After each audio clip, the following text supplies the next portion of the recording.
I stood in the middle of the kitchen, the cold tile beneath my feet feeling like ice against my skin. "Anna, did you even hear me?" Mrs. Thompson's voice was sharp, a knife slicing through the tense air. I turned, meeting her stern gaze.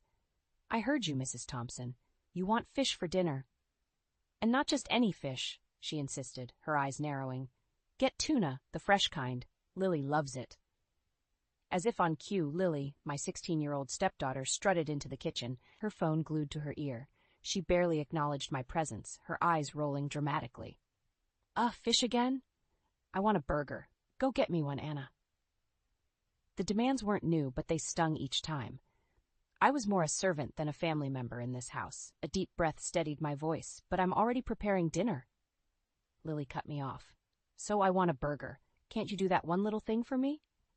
Mrs. Thompson chimed in, her voice laced with feigned concern.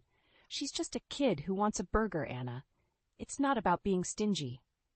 The word stingy hung in the air, a label I'd become too familiar with in this household. They had no idea about the financial tightrope we were walking on. My job in administration barely covered the essentials, and Michael's sporadic earnings as a struggling writer added little. "Fine, I'll get the burger," I muttered, feeling a familiar knot of frustration in my stomach.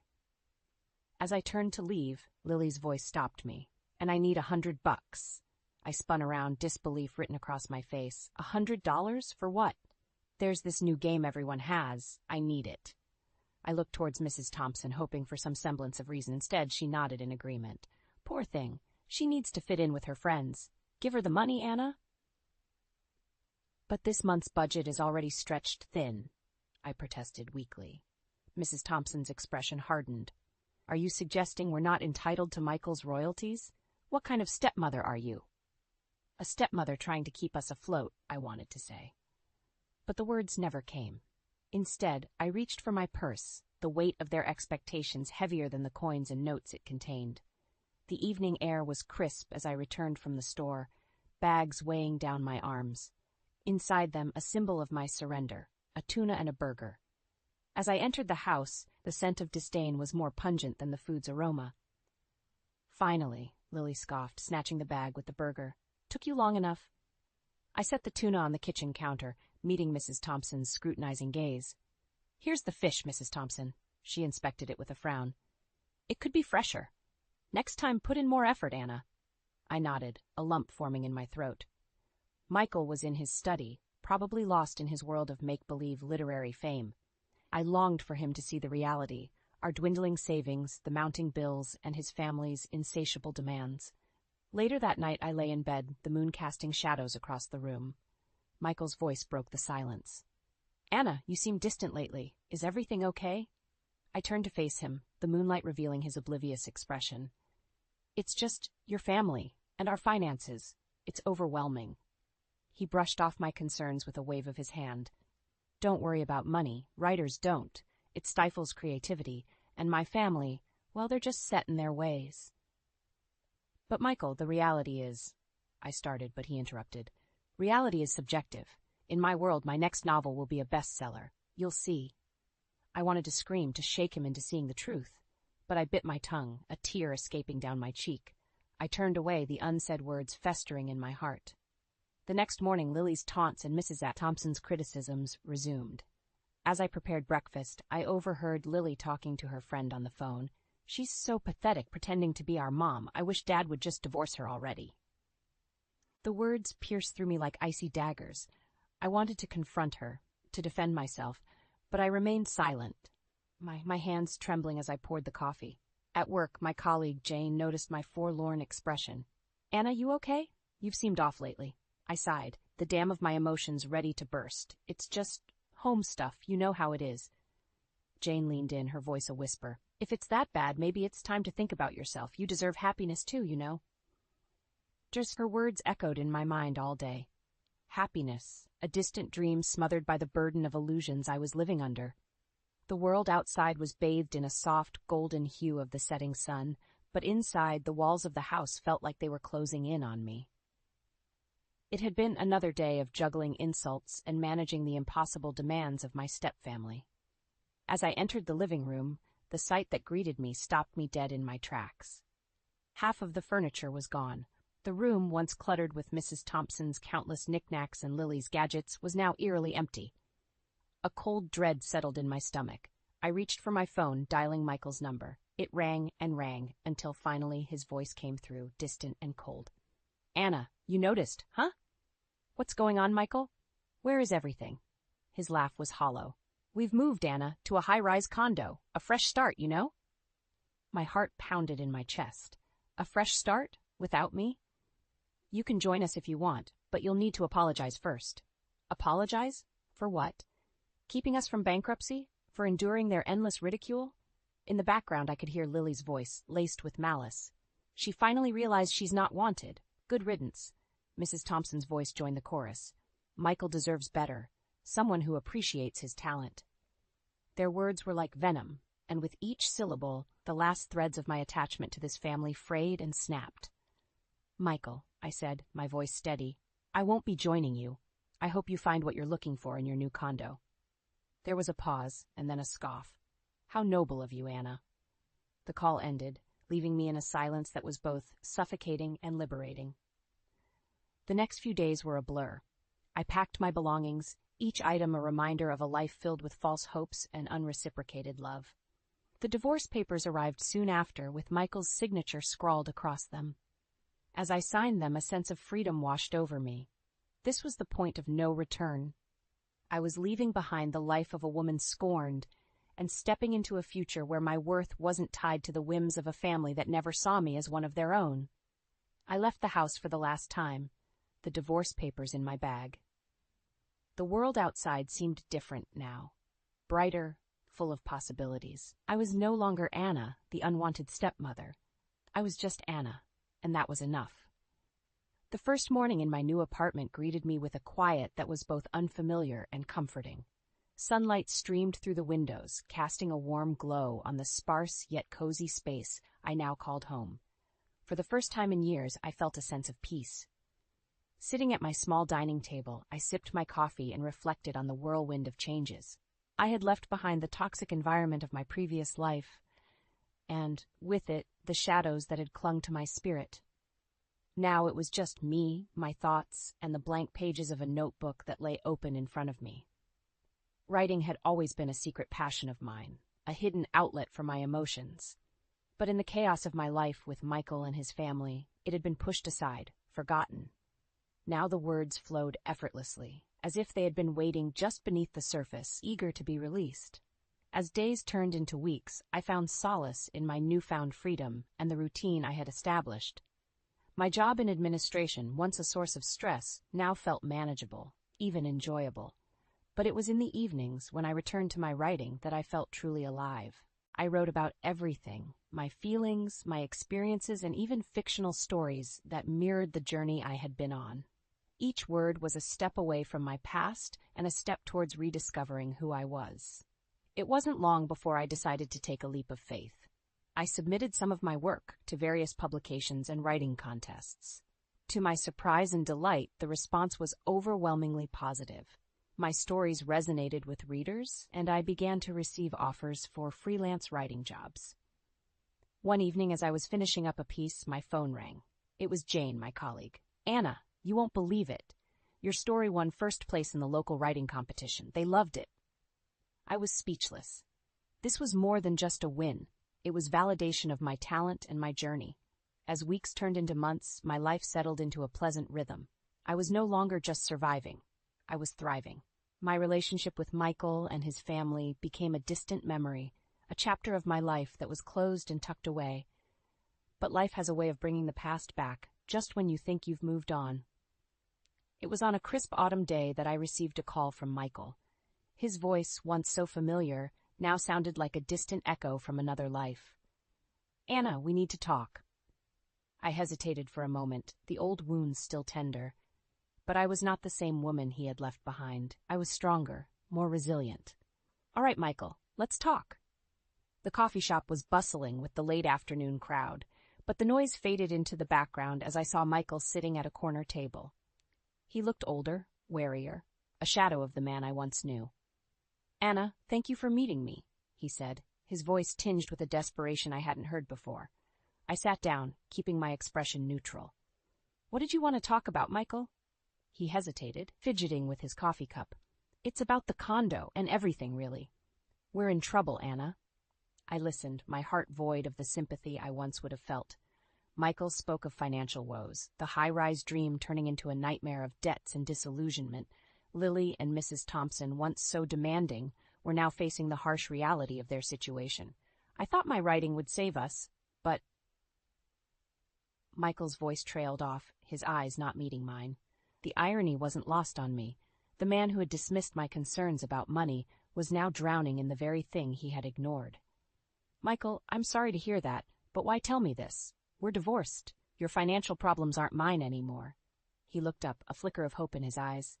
I was hoping maybe you could help us, just until I get back on my feet.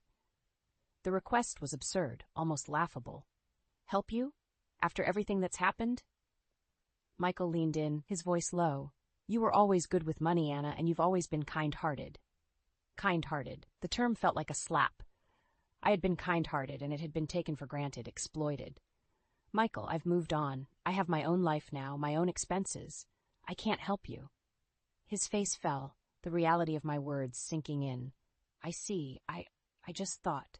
What did you think, Michael? That I'd come running back to fix the mess you've created? He didn't respond, the silence between us growing heavier by the second. Finally, I stood up. I wish you the best, Michael. I truly do, but your life is no longer my concern. As I walked away, leaving Michael in the coffee shop, I felt a weight lift off my shoulders. It was the final closure I needed. The last remnants of a life I no longer belonged to had been shed. The crisp autumn air was a refreshing contrast to the warmth of my apartment. As I sat at my desk, the glow of the computer screen illuminated the room. It had been a few months since my last encounter with Michael, and life had settled into a comforting rhythm of work and writing. My phone buzzed, breaking the silence. It was a call from Jane. Anna, you won't believe this. Your novel is being considered for a movie adaptation. I was stunned. My novel, born from the pain and turmoil of my past, had not only resonated with readers, but had also caught the attention of a film producer. It felt surreal, like a dream I was afraid to wake up from. Are you serious, Jane? That's incredible. Her excitement mirrored mine. I told you, Anna, you're a fantastic writer. This is just the beginning. As I ended the call, a profound sense of accomplishment washed over me. My journey, with all its hardships, had led me to this moment.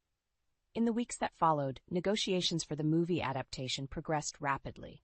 My novel, which detailed the struggles of a woman finding her strength amidst adversity, was going to be on the big screen. One evening, as I was reflecting on these developments, a news alert popped up on my phone. It was about Michael. Curiosity piqued. I clicked on the link. The article detailed Michael's latest misfortune. His attempts at writing had finally come to a futile end. Publishers had lost interest, citing his lack of originality and poor sales. To add to his woes, his high-rise dream had crumbled.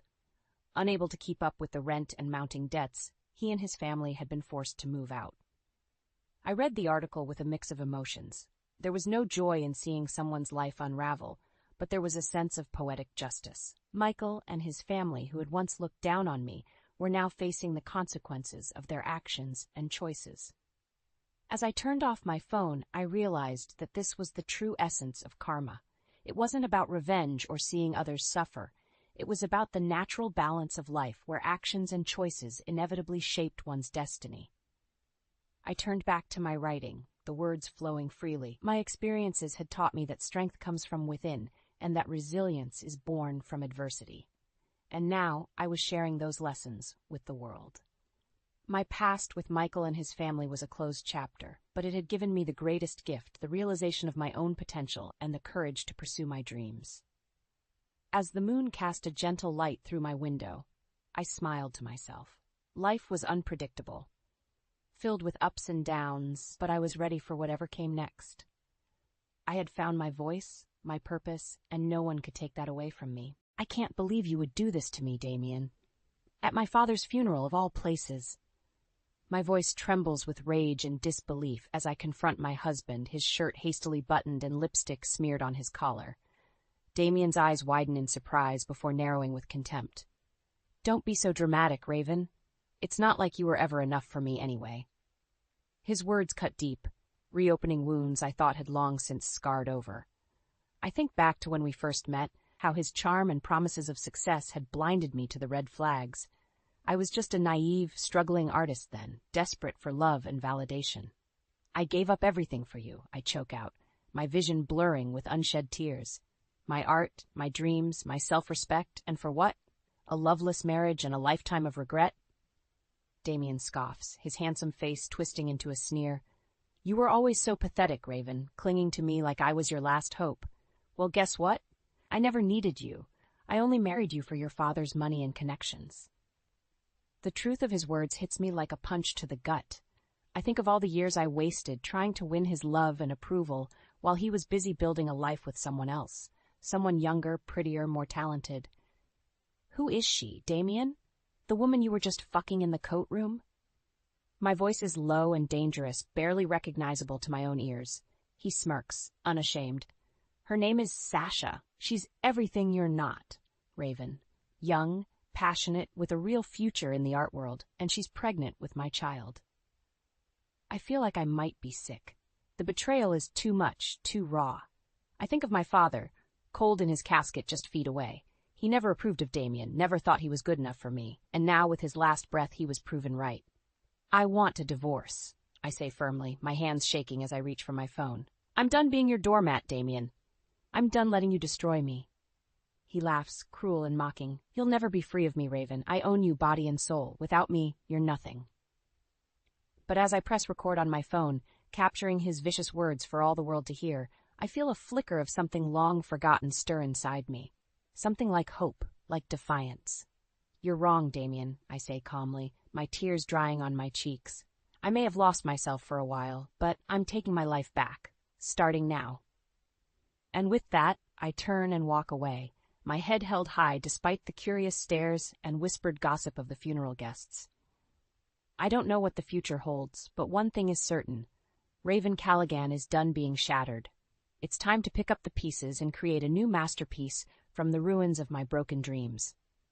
The sleek lines of Damien's penthouse mock me as I step inside, a cruel reminder of the gilded cage I now call home. The minimalist decor, once so chic and sophisticated, feels cold and sterile, like a museum display of my shattered dreams. Raven, darling, you're back, Damien calls from the living room, his voice dripping with false affection. How was the funeral? I clench my fists, the memory of his betrayal still fresh and stinging. Like you care, I mutter, kicking off my heels and padding into the room. He's sprawled on the leather sofa, a glass of scotch dangling from his fingertips. Of course I care, sweetheart. Alistair was like a father to me. I snort, the irony almost too much to bear. Really? Because last I checked, most people don't skip their father-in-law's funeral to screw their mistress in the coat room. Damien's eyes flash with annoyance, his mask of concern slipping. I thought we were past that little misunderstanding, Raven. I explained everything. Misunderstanding? I echo, my voice rising with incredulity. You called me pathetic, said you only married me for my father's money, and let's not forget the part where you got your barely legal side piece pregnant. He sets down his drink, his jaw clenching. Watch your tone, Raven. You're treading on thin ice. I laugh, the sound harsh and brittle. Or what, Damien? You'll leave me? Ruin my life? Newsflash, asshole, you already have. Just then, the front door slams, announcing the arrival of my least favorite person. Lilith, Damien's teenage daughter from his first marriage, saunters in, her heavily lined eyes narrowing as she spots me. Oh, look, the gold digger's back, she sneers, tossing her designer bag on the counter. Shouldn't you be out spending my inheritance on tacky art supplies? Yes, I bite back a retort, knowing it's useless to engage with her.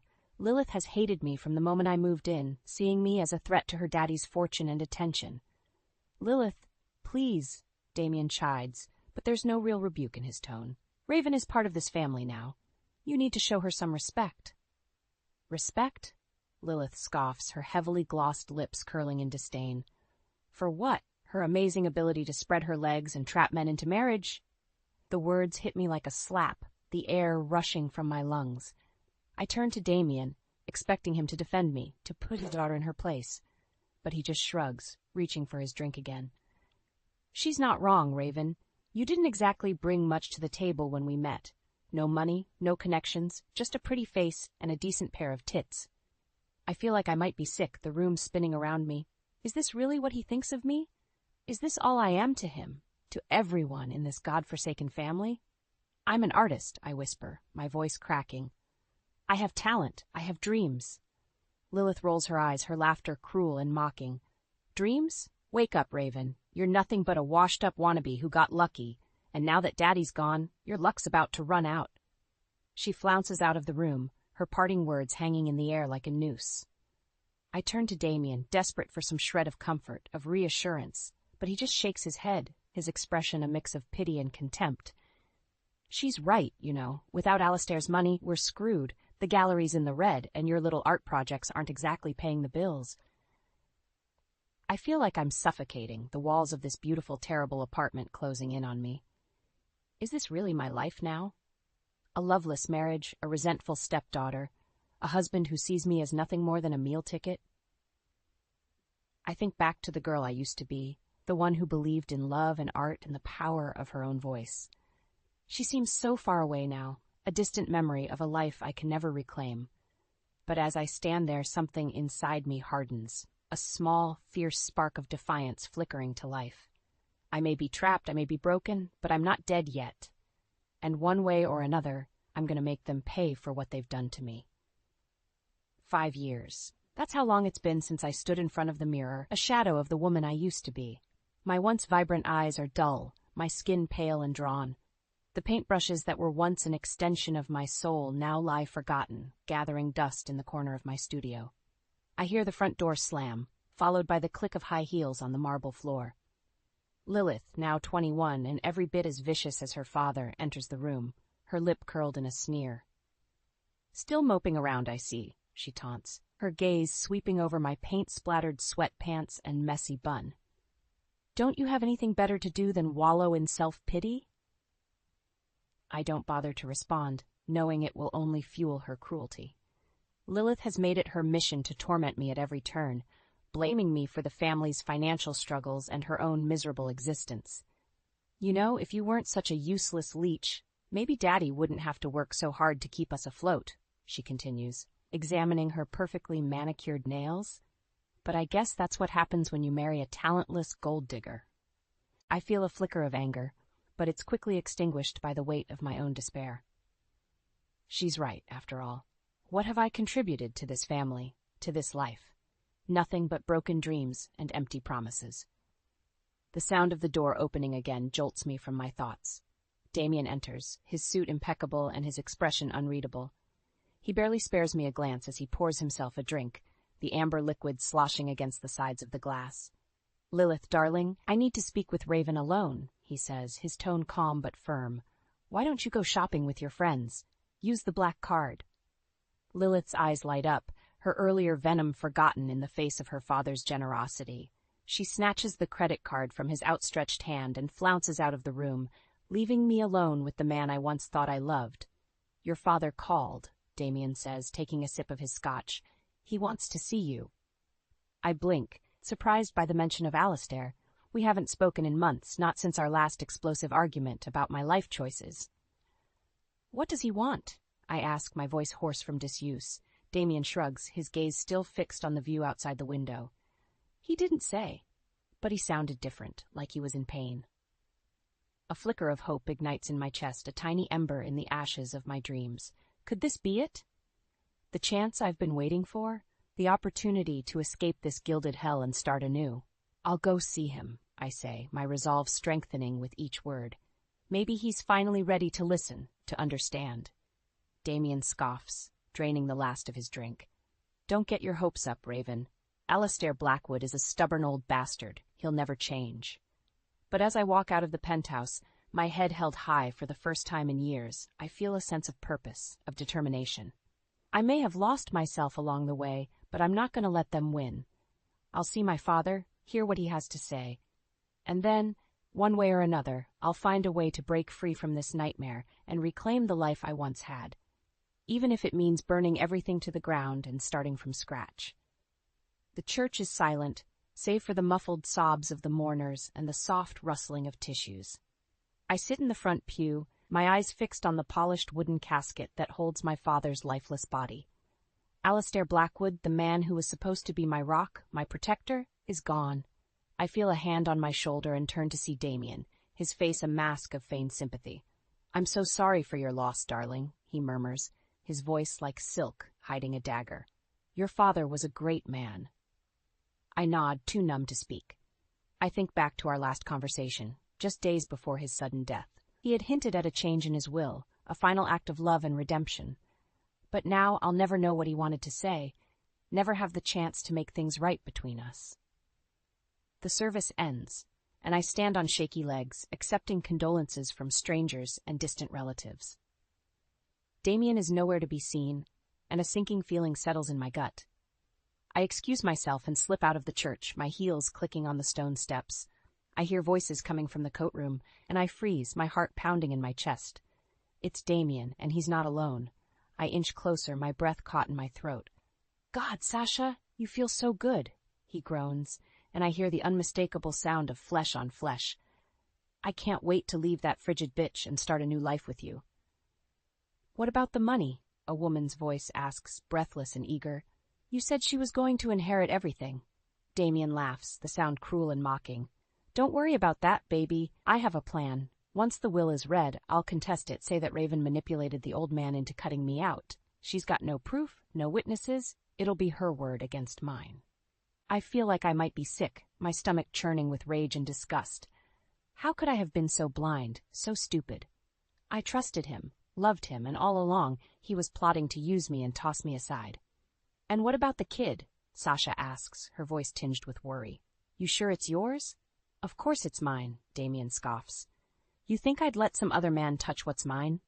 "No, this is our ticket to the good life, Sasha, a new start, with Raven's money in my brains. We'll be unstoppable." I can't listen anymore, can't bear to hear another word of their sickening plan. I fumble for my phone, my hands shaking as I hit the record button. I need proof, need to expose Damien for the lying, cheating bastard he is. I step into the coat room, my head held high and my eyes blazing with fury. "Well, well, well," I say, my voice dripping with venom. "What do we have here?" Damien and Sasha spring apart, their faces flushed and their clothing disheveled. "Raven, I can explain," Damien stammers, his eyes wide with panic. "Oh, I think you've explained quite enough," I snarl, holding up my phone. "I heard everything, Damien, every disgusting, despicable word." Sasha blanches, her hand flying to her stomach. "You recorded us?" she whispers, her voice trembling. I nod, a cold smile spreading across my face. "Every single second. And now I'm going to make sure the whole world knows what a pathetic, conniving worm you really are, Damien Callaghan." I turn on my heel and storm out of the room, my heart pounding with a newfound sense of purpose. I may have lost my father, my marriage, and my self-respect, but I'll be damned if I let them take anything else from me. It's time to fight back, to take what's mine and burn the rest to the ground. And I won't stop until Damien and his little whore are nothing but ashes at my feet. The funeral guests stare at me in stunned silence as I march back into the church, my phone clutched in my hand like a smoking gun. Damien follows close behind, his face a mask of panic and fury. "Raven, please, let's talk about this in private," he hisses, reaching for my arm. I yank away from his grasp, my eyes blazing with a fire I thought had long since been extinguished. "Oh, we're going to talk, all right," I say, my voice ringing out clear and strong. "But not in private, not anymore." I turn to face the crowd, my heart pounding in my chest. "Ladies and gentlemen, I have an announcement to make. My husband, Damien Callaghan, is a liar, a cheat, and a thief." Gasps and murmurs ripple through the room, and I see Lilith's face turn pale with shock. Good. Let her see her precious daddy for the snake he really is. "I have proof," I continue, holding up my phone. "Recorded evidence of Damien's infidelity and his plans to contest my father's will and steal my inheritance." Damien lunges for the phone, but I'm too quick for him. I hit play and his voice fills the church, every damning word echoing off the high ceilings. "You bitch," he snarls when the recording ends, his face twisted with rage. "You think you can destroy me? I made you, Raven. Without me, you're nothing." I laugh, the sound harsh and bitter. "That's where you're wrong, Damien. I'm not nothing. I'm Raven fucking Blackwood, and I'm done being your doormat." I reach into my purse and pull out a thick envelope, tossing it at his feet. I've already spoken to my lawyer.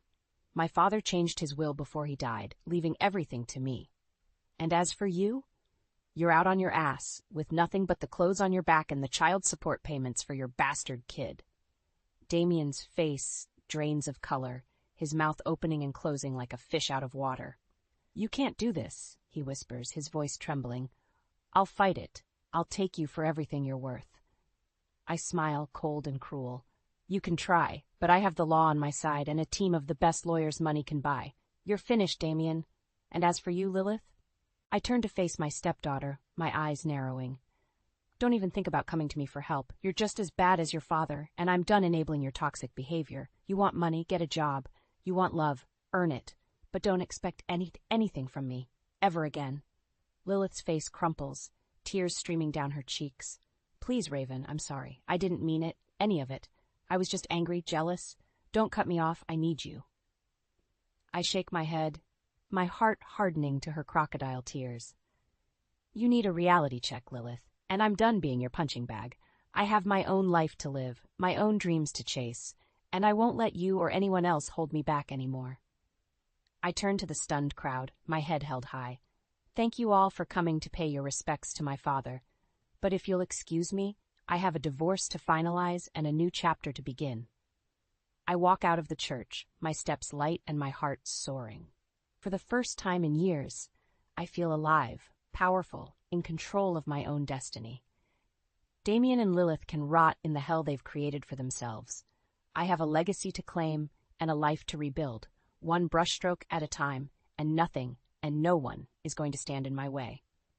The gallery is buzzing with activity, the white walls lined with paintings that seem to vibrate with energy and emotion. I stand in the center of the room, a glass of champagne in my hand and a smile on my face. This is my moment, my triumph, and I'm going to savor every second of it. I see Damien across the room, his face haggard and his suit hanging off his frame. He looks like a man who's lost everything, and in a way, he has. I made sure of that. I saunter over to him, my heels clicking on the polished concrete floor. Damien, darling, so glad you could make it, I purr, my voice dripping with false sweetness. I know how busy you must be, what with the job hunt and all. He glares at me, his eyes bloodshot and his jaw clenched. You think you've won, don't you? He growls, his voice low and menacing. You think you can just destroy my life and walk away unscathed? I laugh, the sound bright and carefree.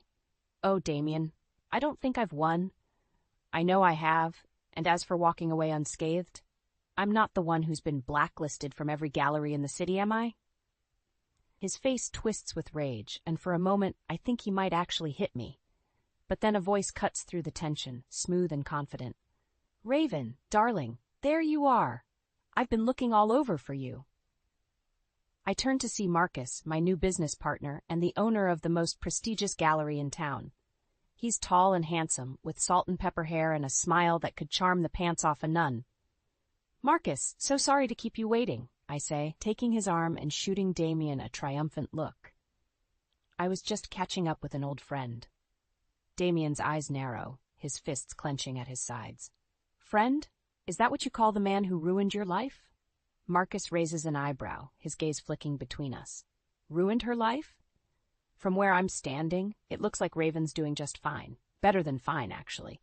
Her show is a sensation, and the critics are calling her the next big thing in the art world. I smile, leaning into Marcus's side. What can I say? I had a lot of inspiration to draw from. Pain, betrayal, the depths of human cruelty. It's all there on the canvas for everyone to see. Damien scoffs, his face twitched with disgust. You're pathetic, Raven. Using our marriage, our private life, as fodder for your little art projects. Don't you have any shame? I step forward, my eyes blazing with fury. Shame? You want to talk about shame, Damien? How about the shame of being married to a man who cheated on me, lied to me, and tried to steal my inheritance? The shame of watching my stepdaughter spiral into addiction and despair because of your toxic influence? No, Damien, I have no shame. Not anymore. But you? You should be drowning in it. He opens his mouth to retort, but I cut him off with a wave of my hand. Save it. I'm done listening to your lies and excuses. I have a show to run and a life to live, and you have a one-way ticket to rock bottom. Enjoy the ride. I turn on my heel and walk away, Marcus at my side. I can feel Damien's eyes boring into my back, but I don't look back. I'm done looking back, done letting my past define me. I'm Raven Blackwood, artist, survivor, and queen of my own fucking destiny. And nothing, and no one, is going to stand in my way. As we mingle with the other guests, I catch sight of Lilith, her face gaunt and her eyes hollow. She's talking to a man in a cheap suit, and I can tell by the way she's fidgeting that she's jonesing for a fix. Part of me wants to go to her, to offer her help and support. But I know that's not what she needs. Not really. What she needs is to hit rock bottom, to face the consequences of her choices, and learn to stand on her own 2 feet. Just like I did. The applause is deafening as I take my final bow, the stage lights hot on my skin and the adrenaline pumping through my veins. I've done it. I've poured my heart and soul onto the canvas, and the world has embraced me with open arms. I step off the stage and into a sea of congratulations and well wishes, my cheeks aching from the constant smiling. But then I see a familiar figure pushing through the crowd, his face haggard and his eyes wild. "Raven, please, I need to talk to you," Damien pleads, his voice hoarse and desperate. "I've lost everything, my job, my home, my reputation. I have nothing left." I stare at him, my heart hardening to his pathetic display. "And whose fault is that, Damien? You brought this on yourself, with your lies and your cheating and your greed." He shakes his head, tears streaming down his face. I know. I was wrong, so wrong. But please, Raven, I'm begging you. Forgive me. Give me another chance. I'll do anything, be anything you want me to be." I laugh, the sound harsh and bitter. "Anything I want you to be? I wanted you to be a faithful husband, a loving partner, a decent human being. But you couldn't even manage that, could you?" He falls to his knees, his hands clasped in front of him like a penitent sinner. "I'm sorry, Raven.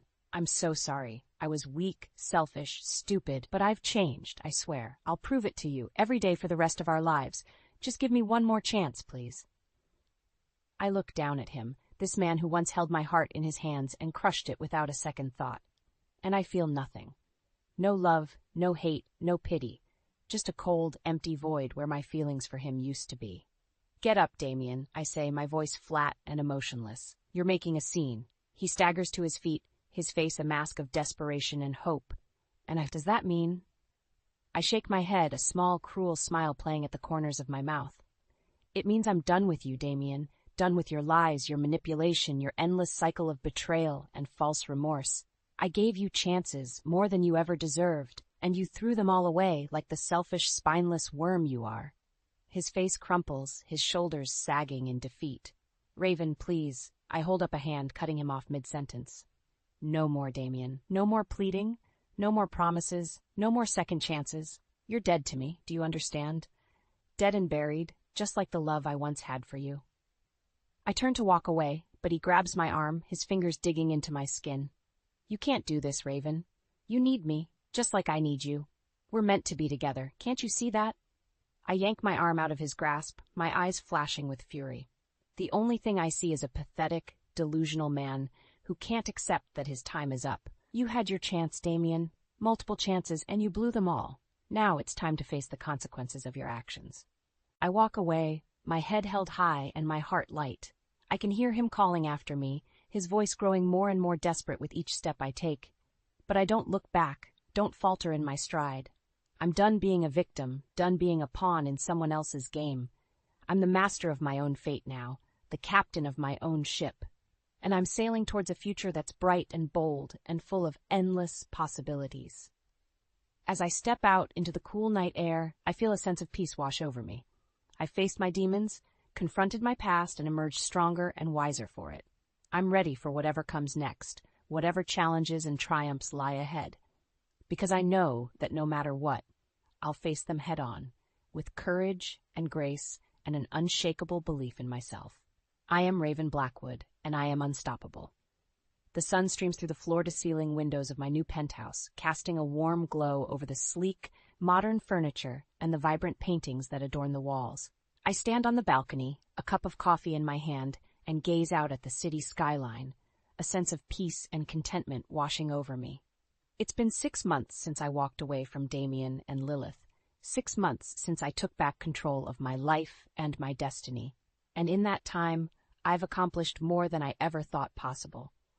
My art has taken the world by storm, with collectors and critics alike hailing me as a visionary, a force to be reckoned with. I've sold pieces to museums and galleries around the globe, and my bank account has never looked healthier. But it's not just about the money or the fame. It's about the sense of purpose, the feeling of fulfillment that comes from knowing I'm making a difference in the world. I've started a foundation using my wealth and influence to support young artists from disadvantaged backgrounds.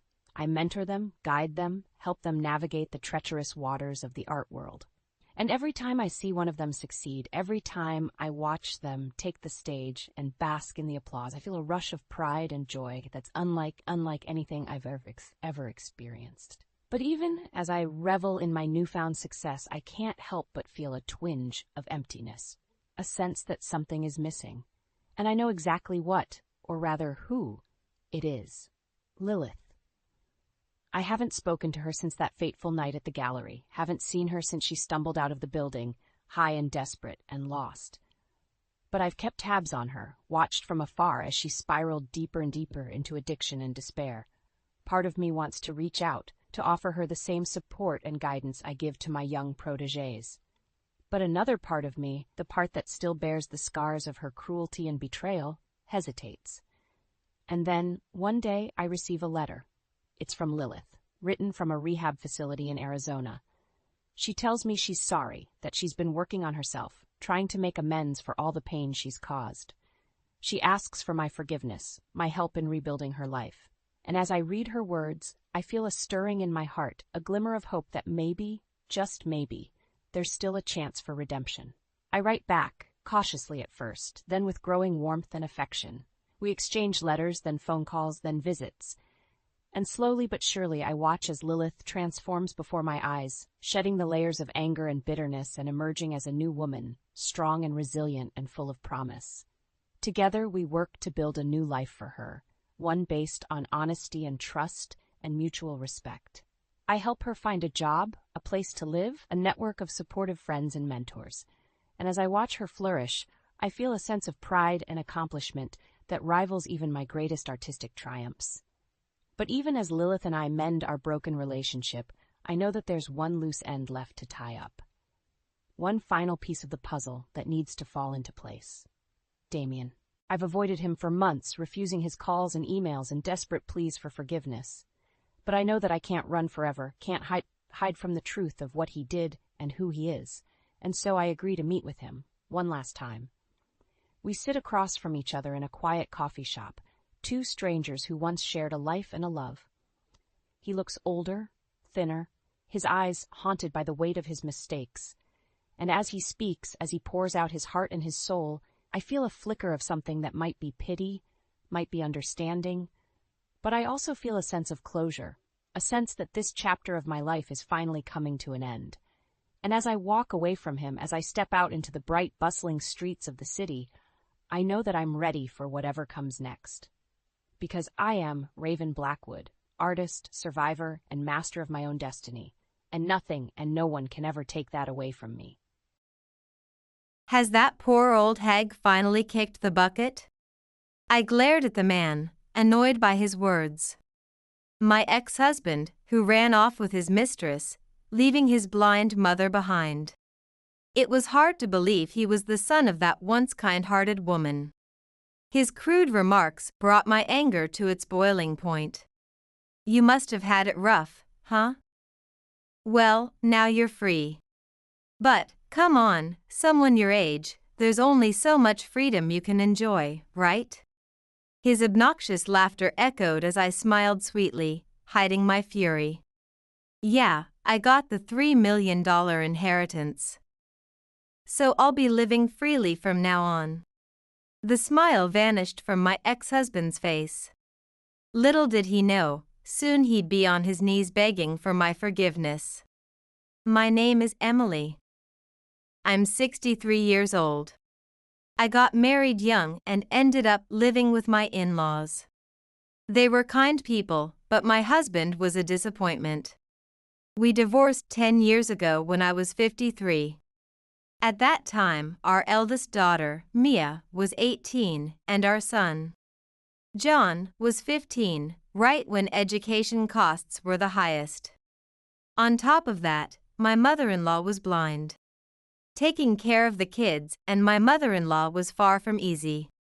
I met my husband, Tom, at work. I was 18 when I joined the company, and he was 24, 2 years out of college. He was older than me and seemed reliable, so I admired him. Tom was always looking after me when I was still inexperienced, and he had a caring nature. Despite being popular, for some reason, he took a liking to me and asked me out. When we got engaged, I visited his parents for the first time. His father had trouble walking, and his mother was blind. I was deeply moved, seeing how Tom supported them while managing his job. However, my own parents were against the marriage. They were worried that marrying into a family with obvious caregiving responsibilities would be too much for me. But Tom's parents were such wonderful people, and I was still young. I ignored my parents' concerns and went ahead with the marriage. My parents were so angry that they cut ties with me, but by then, I had a new family. When you're young, you feel invincible. Nothing seemed scary at the time. After we got married, I quit my job. I took it upon myself to care for my in-laws and manage the household, so that my husband could focus on his work. My in-laws were so grateful to me and treated me like their own daughter. They always expressed their thanks and never forgot to show their concern for me. Spending so much time with them made caregiving challenging, but it wasn't a burden. My husband worked late every day, and I believed everything was going well in our home. One day, I ran into an old colleague from work while coming back from the grocery store. Naturally, the conversation turned to my husband and me.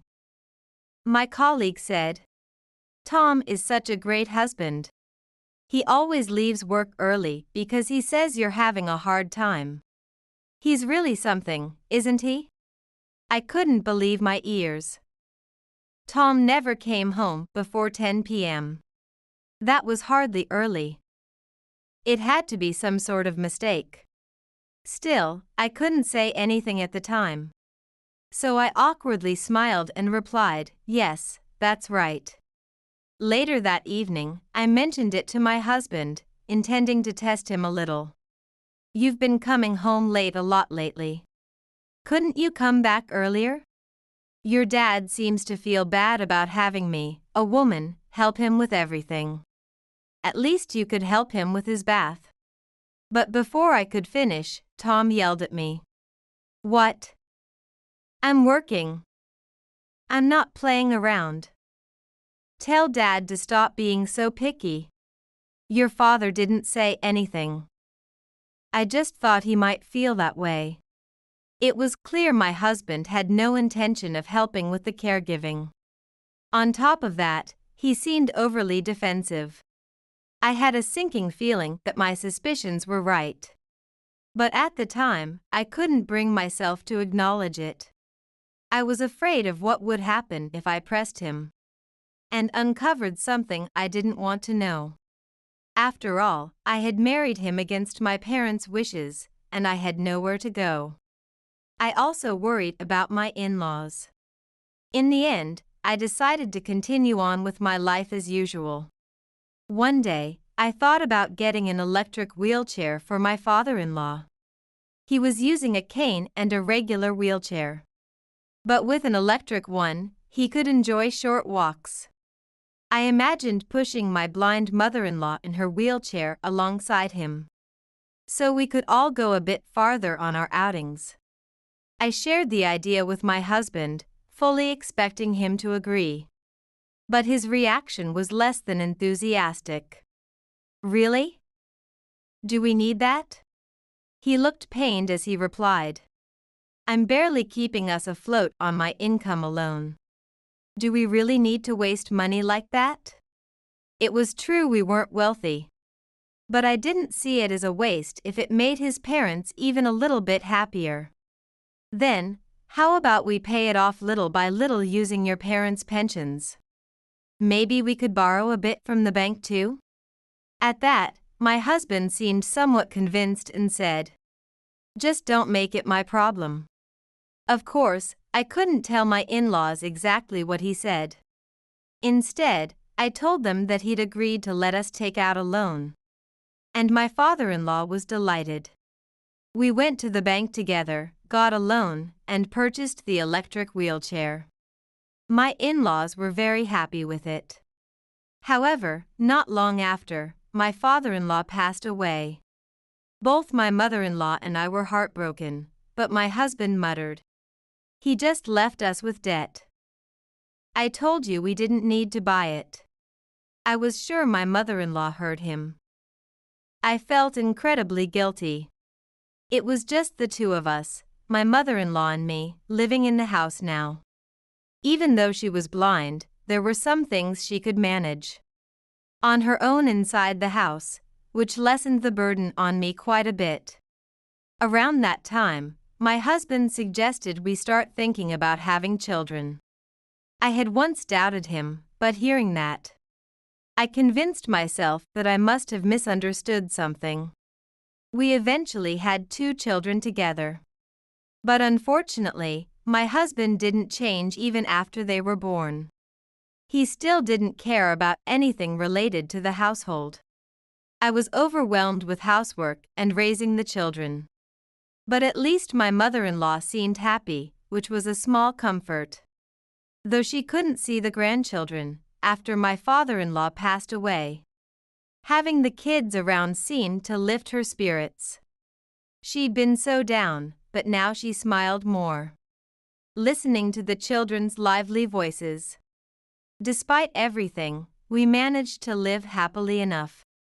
Still, just as my colleague once said, my husband continued to come home late from work. I'll never forget what he said at my father-in-law's funeral. He didn't show any love toward his mother or our children. Lately, he would even leave on his days off, saying he was going to work. And I'd stopped feeling any affection for him.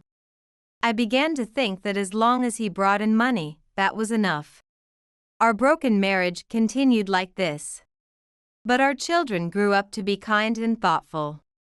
The real change in our family came in the spring, when our daughter was 18 and preparing to go to college. I'm heading to work. It was a Saturday, a day he was supposed to be off. I stopped him before he left. "You promised to take your mom to the hospital today." It was a promise he'd made just a few days earlier. Today was my mother-in-law's health checkup. And it was also the day we were set to get the keys to our daughter's new apartment, where she'd be living on her own during college. We'd known about these plans in advance, so I had asked him to take his mother to the hospital. "What? That's your job as a housewife?" he shouted at me. "I told you, today's the day Mia gets the keys to her apartment. We need to set everything up for her before she starts college, and I said I'd go with her." When I snapped back at him, my husband got angry too. I had no memory of ever talking back or defying him before. The fact that I was standing up to him for the first time seemed to make him even more agitated. "I didn't sign up for this. I married you because I thought I'd be stuck with an old man. And an old hag who no one else wanted. And now you want me to take care of her?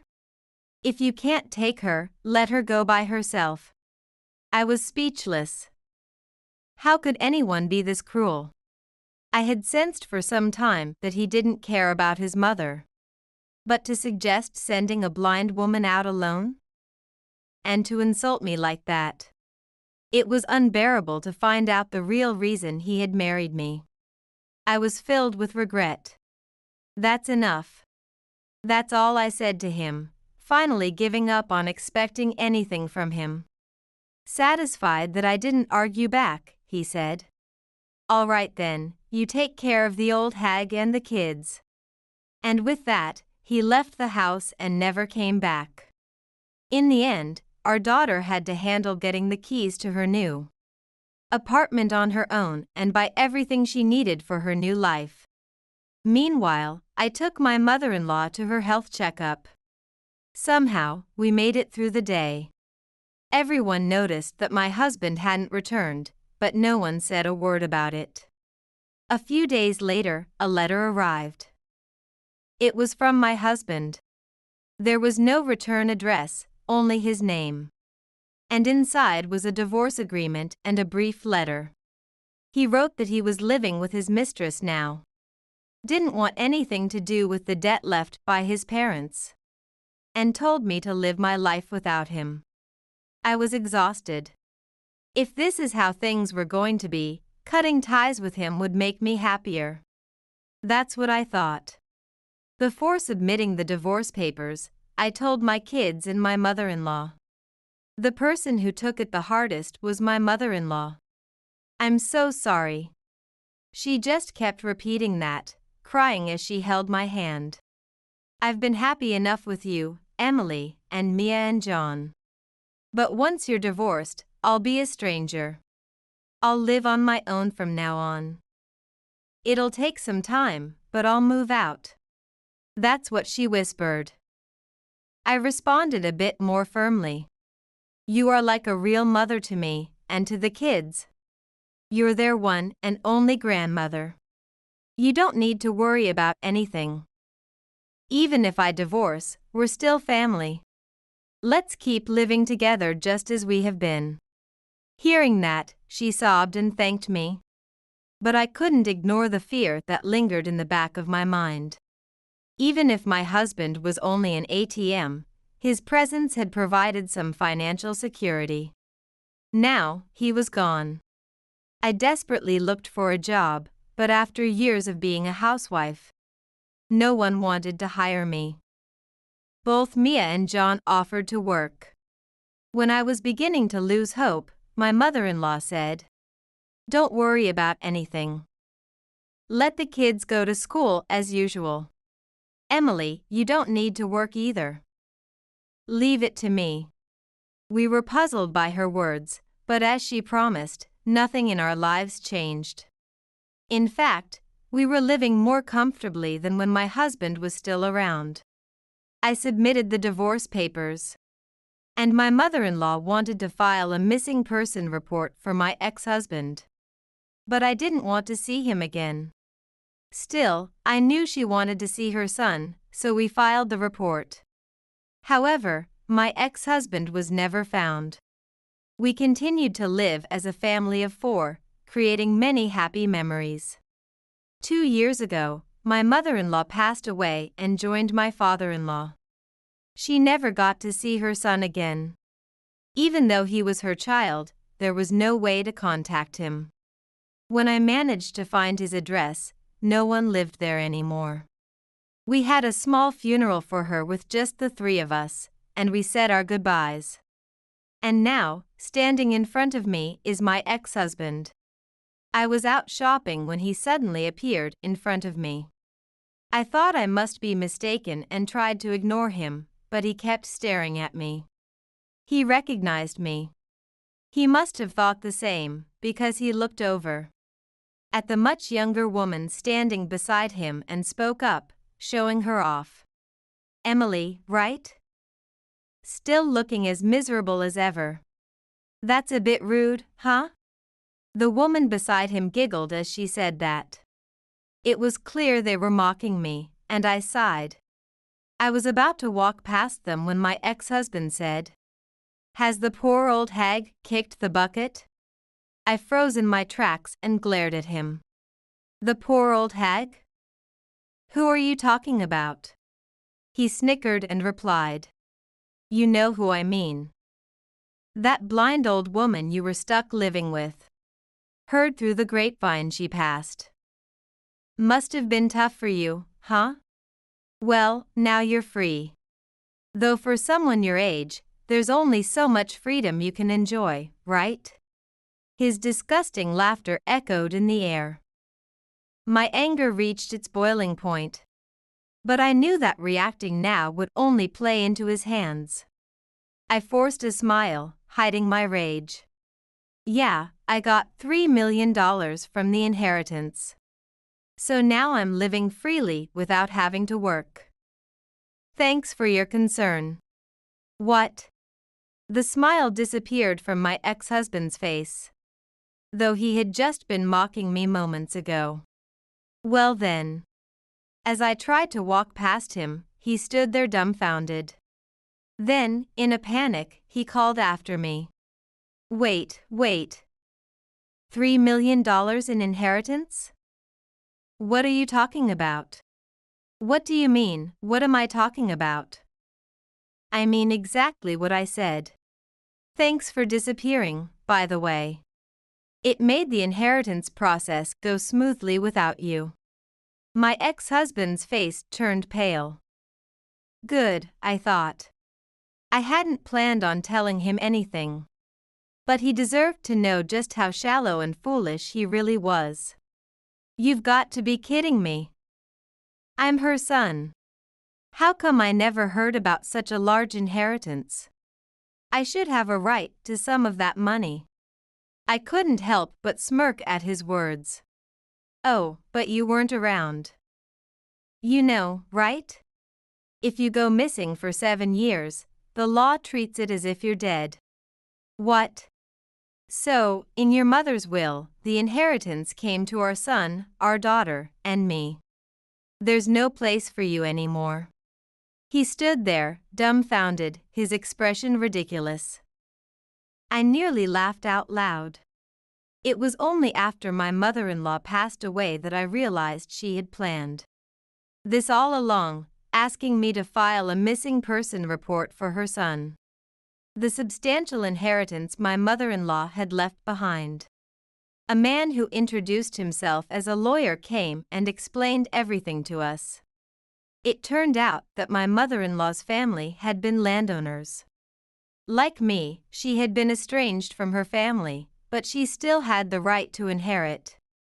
When her parents passed away, she quietly took the inheritance without telling anyone. Thanks to her, we were able to live comfortably without worrying about anything. I remember asking her once, "Mother, how do you manage your money? If it's just from your pension, please feel free to spend it however you like." My mother-in-law smiled and said, "I'm spending it exactly how I want, living happily with my family." That's what she told me. From the way she used her money, I knew it wasn't just her pension. But it was her money, and given our situation, we gratefully accepted her generosity. The inheritance she received was far more than she could ever spend in her lifetime. The issue was my husband. If something had happened to her, he would have inherited everything. But she didn't want him to have it. When she discussed this with the lawyer, my husband disappeared. She felt it was a sign that he had severed ties with us. Although she was sad to be separated from us. She had planned to move into a nursing home, thinking she wouldn't burden us. And would spend the inheritance until there was nothing left. But both our son and daughter, as well as myself, insisted that she was family and that she should stay with us. My mother-in-law said there was nothing in the world that made her happier than that. My mother-in-law had wanted to leave the inheritance to us. So she followed the lawyer's advice and filed a missing person report for my husband. By law, after he had been gone for 7 years, he was considered legally dead. A year after that, my mother-in-law passed away. And her inheritance was passed on to her grandchildren, our son and daughter, in place of my husband. Although I wasn't entitled to inherit anything, my mother-in-law left a will that included me as a beneficiary. This way, we were able to receive what she had wanted to give us. You left, and your mother took care of everything. Mia's tuition, John's, and all our living expenses. Thanks to her, we were able to live happily. So, thank you for leaving. My ex-husband stood there, pale, his mouth gaping like a fish. Serves him right, I thought. After that, he started contacting us, ranting about how he was entitled to a portion of the inheritance. This from the man who had been completely silent for years. What a piece of work. People who are legally dead don't get a share of the inheritance. I told him that over and over. Still, he wasn't satisfied and demanded we sit down and talk. I consulted our lawyer. For him to claim any inheritance, he'd need to revoke the missing person declaration and go through a lot of legal procedures. In most cases like this, the grandchildren keep the inheritance. We had no intention of giving him a single penny. I relayed the lawyer's advice to him. If he wanted to inherit, he would also need to pay inheritance tax. When I told him to take care of all that, he fell silent. The kids were present during the conversation as well. I can't take time off work. I don't have time for paperwork. And inheritance tax? I shouldn't have to pay that. You guys should pay my share too. I supported you for years. The least you can do is handle this for me. His audacity left us speechless. Apparently, he was working a day labor job now. And missing even one day was problematic for him. The job he had while we were married? He got fired after repeatedly skipping work without notice. When I asked why he left that job and why he was struggling so much financially, he admitted he had debts, thanks to his former mistress. He'd been moving from place to place, working day-to-day jobs just to pay off what he owed. You understand, right? He said, but I couldn't muster even a drop of sympathy. That woman you were with didn't work out, huh? Then who was that woman I saw you with recently? Puffing out his chest, my ex-husband replied. She's the one I've been searching for all my life. He was clearly lost in his own delusions. Our son, John, was trying hard to hold back his laughter. Are you married to her? I asked. Well, no. We've only been together for 6 months. My ex-husband mumbled in a small voice. That was enough to send our son into fits of laughter. My daughter and I were too stunned to say anything, simply sighing at the absurdity in front of us. And what about the woman you left with when we got divorced? She left. Said she couldn't make me happy. He said it so casually, without even realizing that he had been dumped. He must have gone through woman after woman, never understanding the problem was him. You're not young anymore. Stop pretending you are, old man. I couldn't help but give him that piece of advice, feeling embarrassed for him. But she's the one, my soulmate. Hearing that, I realized that it was pointless to say anything more to him. At least I had found out his address after running into him again. He was living in the next town, in an apartment under a woman's name.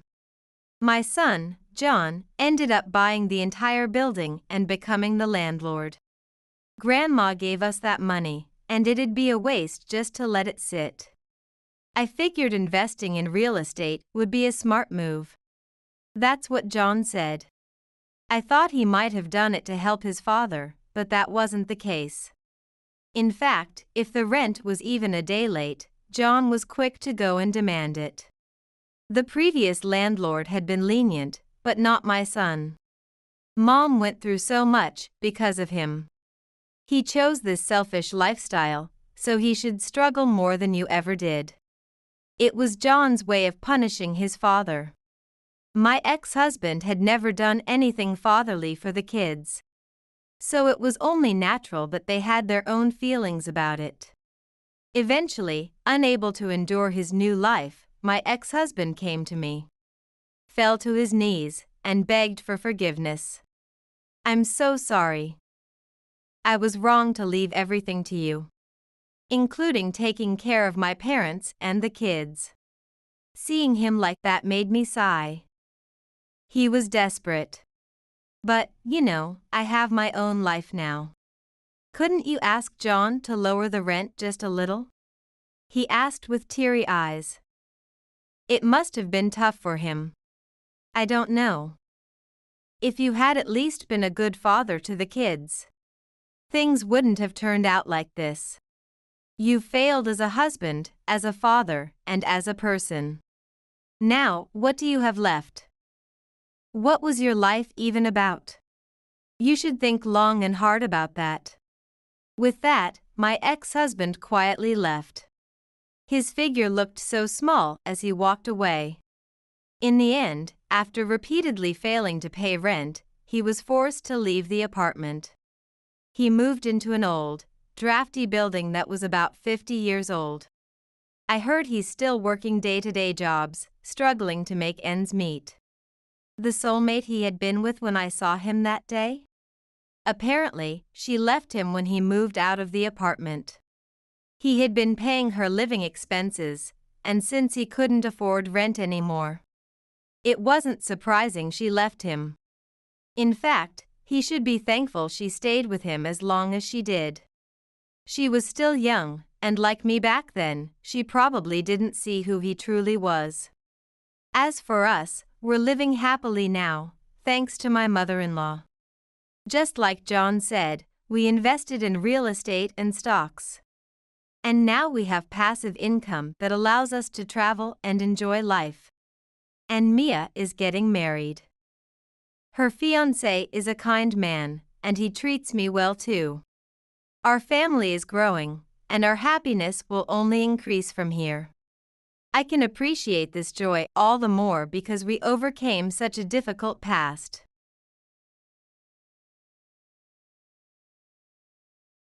It's terrible.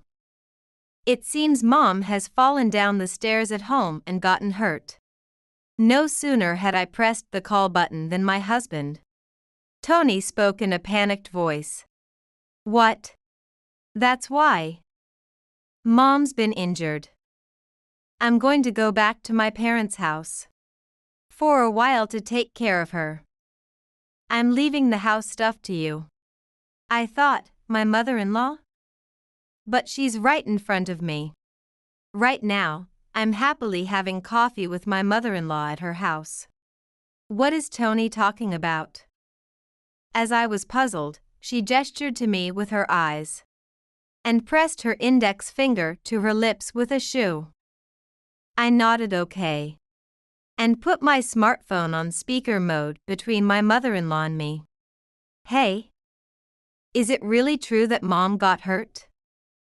Then, I'll rush over to Mom's place right now. I made sure to confirm with my mother-in-law clearly. What? No, it's okay, it's okay. You don't get along with her, right? Leave Mom's care to me. By then. Not wanting to continue the conversation any longer, Tony abruptly hung up the phone. I was dumbfounded, and my mother-in-law, who had been holding back her laughter, burst into laughter as soon as the call ended.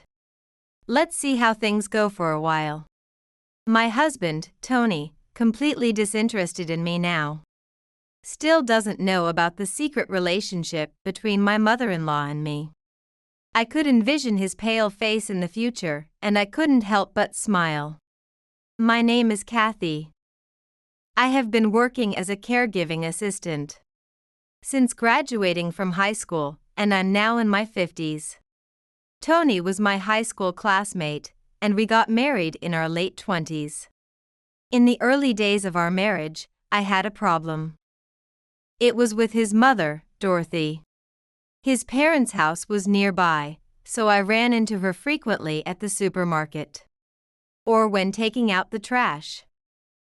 Naturally, I always greeted her with a smile, but she always ignored me. Having been a well-educated career woman who traveled the world in her younger days, she seemed to disdain me, a high school graduate, as unsuitable for her son. However, I later realized this was a misunderstanding. One day, Dorothy confronted me about why I frequently left home late at night. From her probing gaze, I realized she suspected infidelity. "You're always out late at night." I feel sorry for my son. "Mom, it's not like that. Actually, the elderly I care for often wander off at night. And their families ask me to help look for them, so I end up out late." When I explained the situation honestly, Dorothy blushed and sincerely apologized for her mistake. "I'm really sorry for being rude. I just assumed you were cheating." Seeing Dorothy apologize deeply, I also realized that I had misunderstood her. I shared a story that inspired me to pursue a career in caregiving. And she smiled warmly and looked at me kindly. I once escorted an elderly woman with dementia to the police station when I was a high school student. Seeing how kindly the caregiving assistant spoke to her, I decided I wanted to be a wonderful woman like that, and I chose the path of caregiving. I'm really proud to have become your mother-in-law. Now that I know Dorothy isn't the type to judge people based on education or background, we spend enjoyable times together, grabbing lunch or coffee whenever we can. But problems never cease. About 3 years into our marriage, Tony suddenly started being cold to me. I thought he must be tired from work, so I tried to keep things cheerful.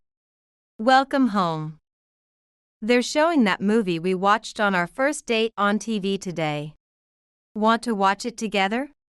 It had become a tradition to prepare popcorn and watch it together whenever it aired on TV. "I'm tired of it already." "Sorry, but I have work left to do." Tony avoided eye contact and disappeared into his workroom. When I passed by his room after taking a bath, I heard laughter from inside, Tony's laughter, which had become rare recently. I thought, is it an online meeting? But it sounds too fun. I tried not to think too deeply about it and went to my bedroom alone. However, by ignoring these occasional feelings of discomfort, the gap between Tony and me had grown irreparably deep.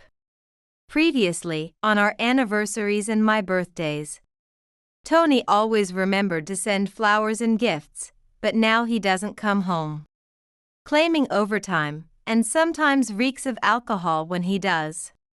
"Why do you smell like alcohol when you said you were working overtime?" I demanded. Tony nonchalantly replied that a sudden business dinner had come up, clicking his tongue in annoyance. Gradually, our nights together dwindled, and even if I snuggled up to him in bed, Tony would twist uncomfortably and turn his back to me. "My work isn't like your squad caregiving job. I use my brain and get tired."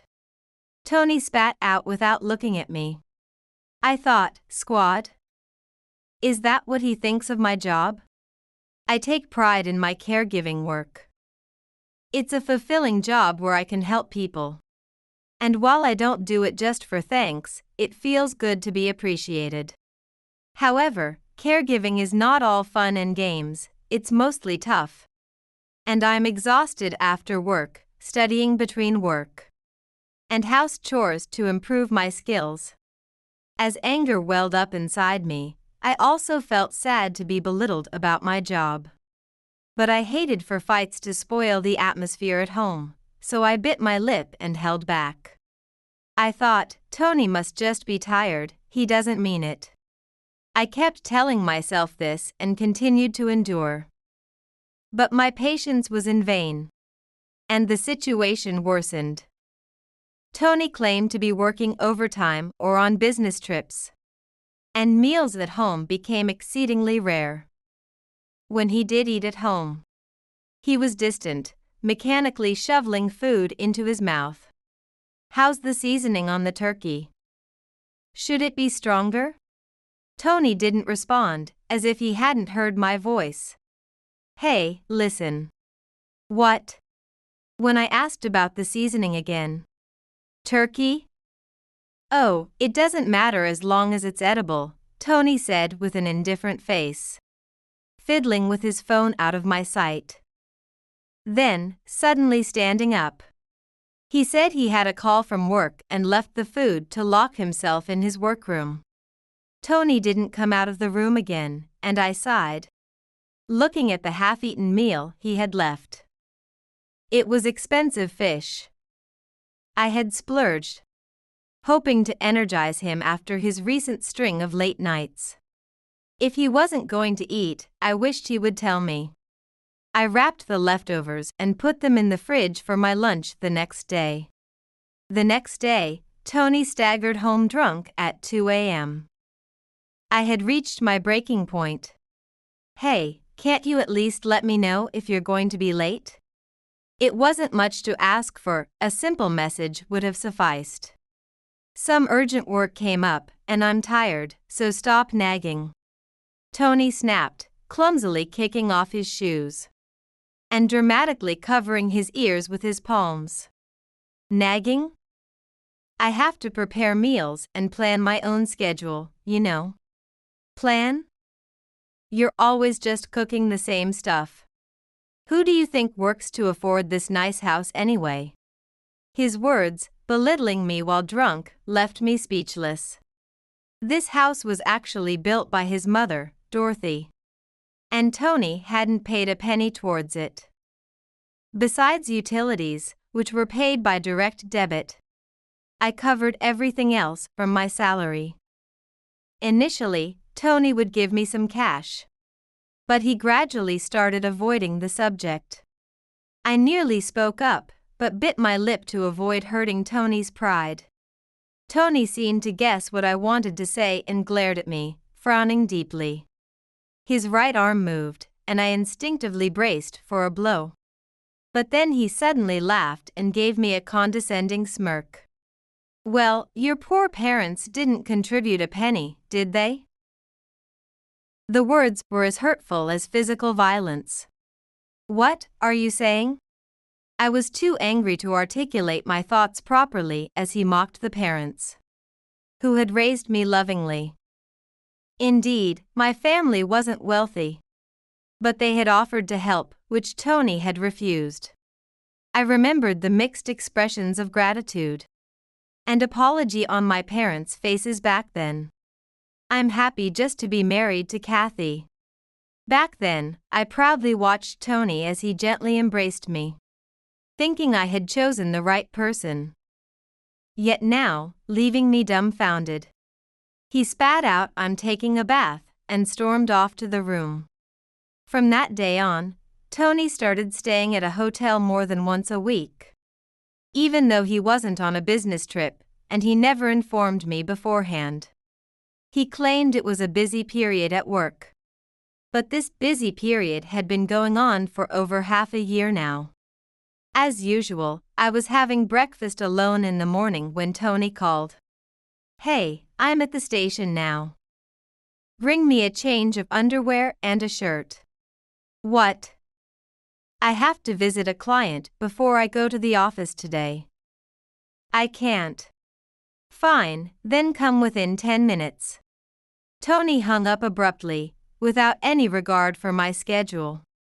Had I become more of a servant than a wife in his eyes? It was already 8 a.m. I left my breakfast, quickly packed a change of clothes in a paper bag, and ran out without even putting on makeup. My hair disheveled. I arrived at the station gasping for breath, where Tony took the paper bag without a word of thanks. "Wait here," he said arrogantly, pointing to the ground as he entered the station restroom to change. When I checked my phone, it was nearly 8:30 a.m. I had promised to be at my client's place by 9 a.m. Tony finally came out of the restroom after changing. The shirt and underwear he had been wearing were crumpled up in the paper bag he handed back to me. Tony glanced at my face, clicked his tongue, and scoffed. "At least put on some makeup, won't you?" He mocked my disheveled appearance and hurriedly walked towards the ticket gate. I thought, it's your fault. I wanted to shout at Tony's back. But I had no time for arguments. I shook my hair again and ran to my client's house. After finishing my work and returning home, I took Tony's laundry out of the bag. And a sweet scent filled the air. At first, I thought it was the hotel soap.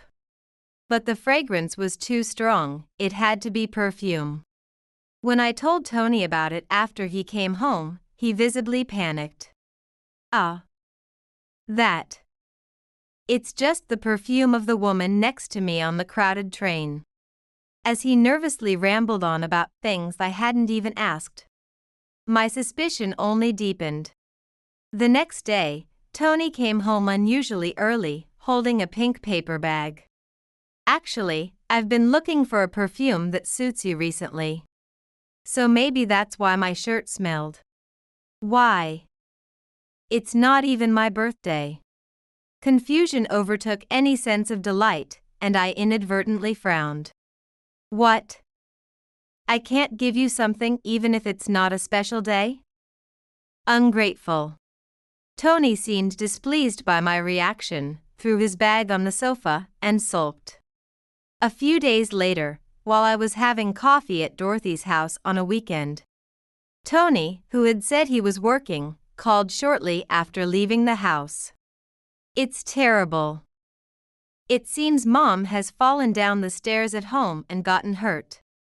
He spoke loudly, so his voice leaked from the smartphone. I thought, my mother-in-law? But she's right in front of me. As I was puzzled, Dorothy gestured with her eyes. And shushed me by pressing her index finger to her lips. I placed the smartphone on speaker mode between Dorothy and myself. Hey? Did Mom really get hurt? I pressed Tony for clarification, wanting Dorothy to hear him clearly. That's what I'm saying. Then, I'll rush to the family home right now. As I said this, Tony replied in a flustered voice. What? You don't get along with her, do you? Leave her to me. I'm going to the family home to take care of her for a while. I'm more qualified for caregiving. I said it's fine. By then. Not wanting to continue the conversation, Tony hung up abruptly. Dorothy, who had been holding back her laughter, burst out laughing once the call ended. Let's see how it goes for a while. Since Dorothy suggested it, I decided to watch the situation for a while too. A week later, Tony came home to pick up some clothes. Hey, how's Mom doing? I pretended to be genuinely concerned and asked Tony in a nurturing tone.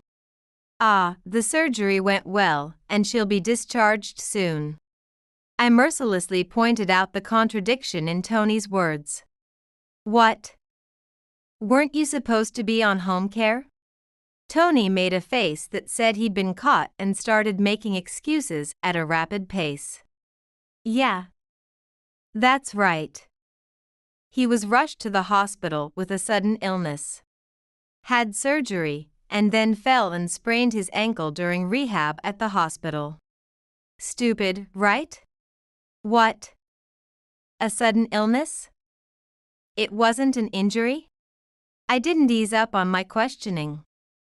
Sweat started to bead on Tony's face. Recently, he had been quite subdued, but now he looked pathetically flustered.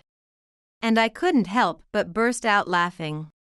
Then, the door of the next room swung open with force.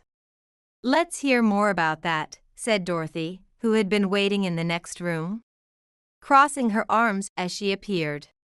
Tony, caught off guard by his mother's sudden entrance, just gaped, opening and closing his mouth like a fish. What? I thought you two didn't get along. It seemed Tony still believed that his mother and I were not on good terms.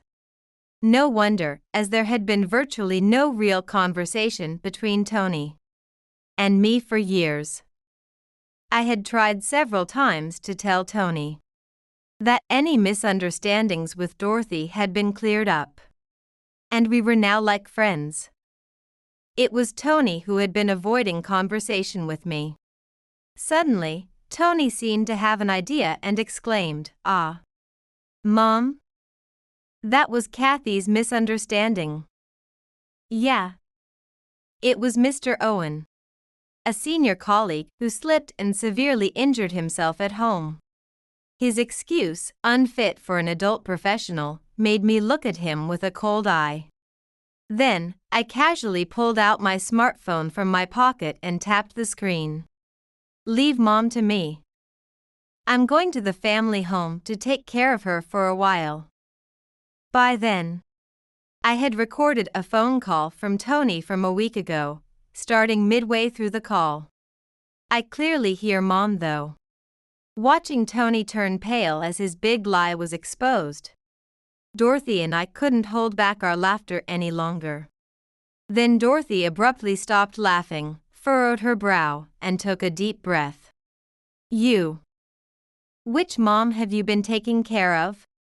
Tony, scolded by his mother, collapsed in shock. He had once told me that he had rarely been scolded by his mother. Looking up at Dorothy with teary eyes, Tony seemed just like a little child. "What? You hated Kathy too, didn't you? You always belittled her caregiving job." Tony tried to shift the blame to Dorothy in a near-crying voice. "That's because I saw Kathy leaving the house at night and suspected she was cheating. I would never belittle her caregiving work."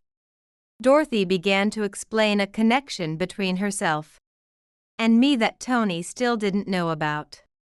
The elderly woman I had taken to the police station in high school, which had inspired her to pursue caregiving, was actually Dorothy's mother and Tony's grandmother. When I had first visited Tony's home to formally announce our marriage, the grandmother had already passed away, so I hadn't realized who she was. "What?" Tony exclaimed in a stunned voice. "I have nothing but gratitude for Kathy. I respect such a kind-hearted person like her. I would never disdain or mock her." Though Tony had been looking meek earlier, he suddenly looked up and glared at me. "Damn it.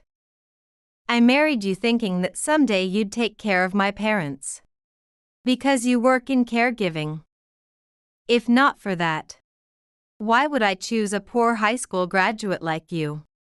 Saying this, Tony threw socks and a tie from his bag at me in a fit of childish anger. Overwhelmed by his immaturity, I was more appalled than angry. Dorothy stepped between Tony and me, shielding me. "You shouldn't judge people by their backgrounds." I stopped Dorothy from raising her hand against Tony and gestured to her to look at the time. "It's about time, Mom. This isn't the end, Tony." "Right, let's get to the main point then." Tony defiantly rolled his eyes and clicked his tongue. "Is there still more?" Just then, the doorbell rang as if on cue. "Hello from Flower Garden." A lively female voice was heard, and as I opened the front door, a young woman in her early 20s stood there holding a bouquet. I invited her inside. Confused but following along, she gasped in surprise when she saw Tony sitting on the floor. "What? Tony? Yikes." Tony made a strangled noise upon seeing the woman's face. The florist looked back and forth between Tony and us, her expression full of suspicion. "What's going on here?" As the woman questioned Tony, he screamed as if in agony and fled into the next room, slamming and locking the door behind him. "I don't know you. It's a case of mistaken identity. We are strangers to each other." From his clumsy tone, it was clear Tony was in considerable confusion. "What?" "It's me, Alyssa. We were together just this morning." "Ha. No, it's a mistake." Alyssa, who had introduced herself, called out to Tony through the door. But he had clammed up, probably cowering and covering his ears, waiting for things to cool down. Seeing my husband reduced to such a pathetic state, I was beyond anger or sadness. What do you mean? He's definitely my fiancé. What have you done to him? Alyssa's anger was directed not at the fleeing Tony, but at Dorothy and me. Actually, Dorothy and I had known about Alyssa beforehand. The day after Tony made a false call about his mother being injured, we became certain of his affair and headed to a detective agency. Evidence of Tony's infidelity was easily found, and the other party was the clerk at the florist's, where he used to buy flowers for my birthday. The detective suggested that Alyssa might not know Tony was married. She seemed happy talking to colleagues about her upcoming marriage. Dorothy and I had pondered how to convince Alyssa that Tony was married, and how to corner the argumentative Tony effectively. Yesterday, after Tony said he'd come to pick up some things, I immediately contacted Dorothy and hurriedly reserved a bouquet at the florist where Alyssa worked. Alyssa, I'm sorry to involve you in this. I am Tony's wife, Kathy. I apologized to Alyssa for involving her in the plan, and told her politely that I was Tony's wife. What? Don't lie. I'm going to marry him. Please don't interfere. Seeing Alyssa's disbelief reinforced my conviction that carrying out this plan was the right decision. Words alone wouldn't have convinced her that Tony was already married. I showed Alyssa a wedding album I had prepared on the table. She gasped sharply, hesitantly took the album, and slowly turned the pages. After returning the album to me, Alyssa bit her lip and clenched her fists, holding back tears. Suddenly, she apologized to me. I'm so sorry. I didn't know. Seeing such an honest and good person being deceived intensified my anger towards Tony again. Tony! Come out here. Alyssa yelled towards the room Tony had fled into, pounding on the door with her clenched fists. Despite everything, Tony continued to remain silent. Alyssa had even introduced Tony as her fiancé to her father. She mentioned that her father was pleased upon hearing the name of Tony's company, believing it was reputable. My father is the president of a client company that does business with yours. You might know it as Morris Trading. Morris Trading was a well-known major corporation. When Alyssa mentioned the company name, the door to the room Tony had escaped into burst open. What? I didn't know about this. Tony emerged pale-faced, tripped on the carpet, crawled on the floor, and clung to Alyssa's legs. Alyssa, I'm sorry. Tony grabbed her hands, spouting insincere lines like, I love you. And you're the only one for me. I was planning to divorce her when I met you. It's true. Tony jutted his chin towards me. It was clear he meant me when he said her. What? I can't believe this. I'm glad I didn't end up marrying a scumbag like you. Alyssa turned back to me. Thank you for telling me, Kathy. Alyssa, who had been standing up for me, brushed off Tony's hands as if shaking off dirt. So be it. I really wanted to marry Alyssa, but if she hates me, we'll break up. Despite the dire situation, Tony seemed relieved, as if he thought he could end it here. He was despicably cowardly. However, Alyssa's next words plunged him into despair. What? You think this is over? I will never forgive you for deceiving not just me, but my father too. I will sue for compensation. So no. Tony crawled on the floor, then clung to his mother's legs. Help me. Mom. Dorothy, like Alyssa, shook him off. I've pampered you too much because you had no father. Hurting a young woman and the kind Kathy, this time. I must teach you a proper lesson. So, I don't have the money to pay the compensation. Tony, though well paid, had almost no savings. Recently, multiple notices from consumer loans had been frequently arriving for Tony. I had noticed that his spending had become extravagant over the years. He had custom-made expensive suits and shopped at overseas boutiques, often visiting hair salons, probably to impress the young Alyssa. Alyssa, who had been involved with such a despicable man, glared at him angrily. I will contact you through a lawyer. Don't ever show up in front of me again. Alyssa spoke firmly to Tony and nodded at me before leaving. As we watched her leave, Dorothy and I turned back to Tony. When Dorothy called his name, Tony visibly flinched. You're just like your father. His looks and his deeds.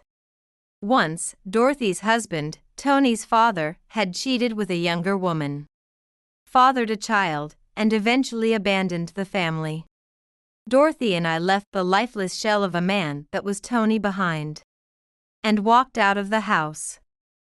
I couldn't bear to live under the same roof with Tony anymore and decided to stay with Dorothy for a while. The next day, I received a call from Alyssa. She had seen my mobile number on the flower reservation slip and decided to call. Alyssa's father had promptly called Tony's company to complain. He even threatened to terminate their business dealings.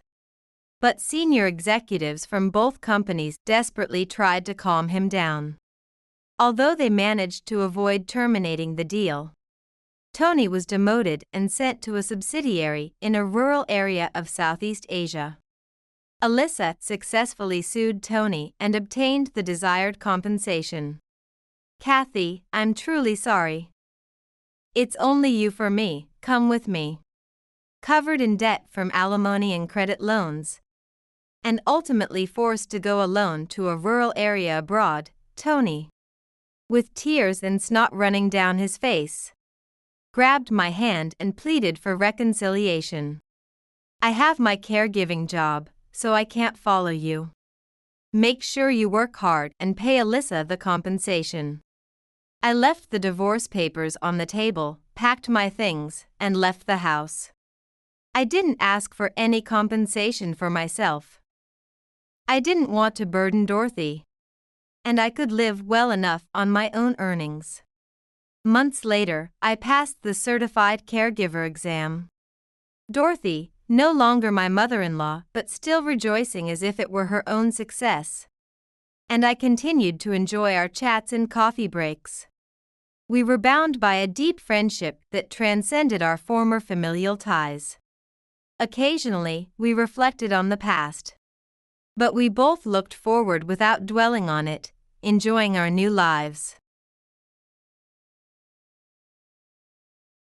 My name's Clara, and I never thought I'd be the kind of woman who eavesdrops on her husband's phone calls. But here I am, pressed against the kitchen door, my heart pounding as I strain to catch every word. She's clueless, Lydia. Absolutely clueless. Jack's voice drifts through the crack, dripping with disdain. Clara's so caught up in her little homemaker routine, she wouldn't notice if I danced naked in front of her with a neon sign. I clamp a hand over my mouth to stifle a gasp. Lydia. That's the name of his new assistant, the one he's been working late nights with for the past few months. And what about Anna? A woman's voice, silky and amused. Doesn't she notice Daddy's absence? Jack's laugh is cold, unfamiliar. Please. The kid's 7. As long as I bring her a new toy every week, she's happy. Clara does all the heavy lifting anyway. My fingers dig into the doorframe, splinters pricking my skin. How dare he? How dare he speak about our daughter like that? You know, Jack continues, his voice lowering to a conspiratorial whisper. Sometimes I wonder why I even bother coming home. It's all so mundane, predictable. But you, Lydia? You're anything but predictable. Flatterer, Lydia purrs. So, when are you going to leave her? The silence that follows is deafening. I lean in closer, my ear practically pressed against the door. Soon, Jack finally says. I just need to figure out how to do it without losing everything. You know how these things go. She'd take me for all I'm worth. I stumble back from the door, my legs suddenly weak. The kitchen spins around me, familiar surfaces blurring into a nauseating whirl of color. I grab the counter to steady myself, knocking over a vase of fresh-cut flowers. They scatter across the floor, petals crushed beneath my feet. Clara? Jack calls out, his voice sharp with alarm. Is that you? I freeze, panic rising in my throat. What do? Confront him now? Pretend I didn't hear? Before I can decide, the kitchen door swings open. Jack stands there, phone still in hand, his face a mask of practiced concern. Honey, are you alright? I heard a crash. I look up at him, this stranger wearing my husband's face. 15 years of marriage, and I've never seen him so clearly. I'm fine, I managed to choke out. Just Clumsy. knocked over the flowers. Jack's shoulders relax, relief evident in his eyes. He thinks I don't know. He thinks I'm still his clueless, predictable Clara. Let me help you clean that up, he says, already reaching for the broom. No, the word comes out sharper than I intended. I force a smile, softening my tone. No, it's okay. I've got it. Weren't you on a call? Jack hesitates, his eyes searching my face. For a moment, I'm terrified he'll see right through me, see the rage and betrayal boiling just beneath the surface. But he doesn't. Of course he doesn't. I'm just his mundane, predictable wife, after all. Right, he says, backing out of the kitchen. I should get back to that. Important client. As the door swings shut behind him, I sink to the floor amidst the scattered flowers. Tears blur my vision, but I blink them away furiously. This isn't the time for crying. This is the time for action. I pick up a crushed rose, its deep red petals stained darker, where my tears have fallen. As I stare at it, something hardens inside me. A resolve, cold and unyielding as steel. Jack thinks I'm clueless? Predictable? Well, he's about to learn just how wrong he is. I may be a homemaker, but I'm also a mother. And there's nothing more dangerous than a mother protecting her child. I stand up, brushing dirt from my knees. It's time to show Jack exactly what his mundane, predictable wife is capable of. Let the games begin. I sit at the kitchen table, a cup of coffee growing cold between my hands as I stare at our wedding photo. Jack's arm is around my waist, his smile genuine and warm. Where did that man go? Mommy, look what I drew. Anna's voice breaks through my reverie. She bounds into the kitchen, a colorful drawing clutched in her small hands. I force a smile, pushing aside my dark thoughts. Let's see, sweetheart. Anna proudly displays her artwork, a stick figure family holding hands. That's you, me, and Daddy, she explains, pointing to each figure. My heart clenches. If only she knew the truth. It's beautiful, Anna. I manage, pulling her into a hug. Why don't you go hang it on the fridge? As she skips away, I'm hit by a wave of memories. Jack and I on our honeymoon, laughing as we got caught in a sudden rainstorm. The day we brought Anna home from the hospital, Jack's eyes filled with tears of joy. When did it all start to change? I think back to the subtle shifts I'd ignored. The late nights at the office that became more frequent. The way his eyes would dart to his phone whenever it buzzed.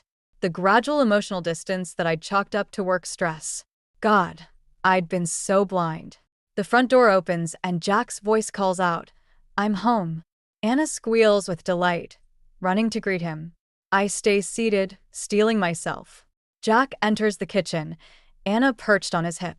He sets her down and moves to kiss me, but I turn my head at the last second, his lips grazing my cheek instead. He frowns. Everything okay? I nod, not trusting myself to speak. Jack's frown deepens, but he doesn't push it. Daddy, want to see my drawing? Anna tugs at his sleeve. Sure, princess, he says, following her to the fridge. I watch them, anger bubbling up inside me. How can he stand there, playing the doting father, when just yesterday he dismissed Anna as easily placated by toys? It's great, sweetie, Jack says, ruffling Anna's hair. Hey, why don't you go play in your room for a bit? I need to talk to Mommy. My pulse quickens as Anna leaves. Jack turns to me, concern etched on his face. Clara, what's going on? You've been acting strange all day. I meet his gaze, searching for any trace of the man I married. Have I? I hadn't noticed. I guess I've just been distracted. Jack sits across from me, reaching for my hand. I pull away. Talk to me, he pleads. Whatever it is, we can work it out. For a moment, I'm tempted to confront him right then and there. But no, I need more. I need irrefutable proof. It's nothing. I lie, standing up.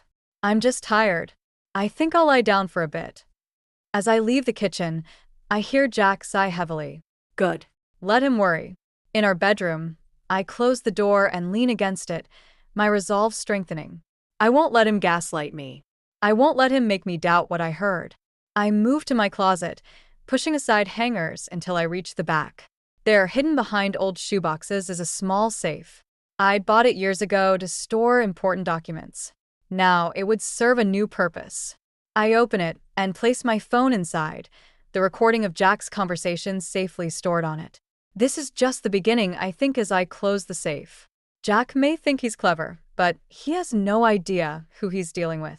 I'm not just a wife or a mother. I'm a woman scorned, and I will not rest until I've uncovered every last bit of his deception. As I hear Anna's laughter floating up from downstairs, my determination solidifies. I'll protect her, no matter what it takes. And in the process, I'll reclaim the life and dignity Jack thought he could steal from me. Let the hunt begin.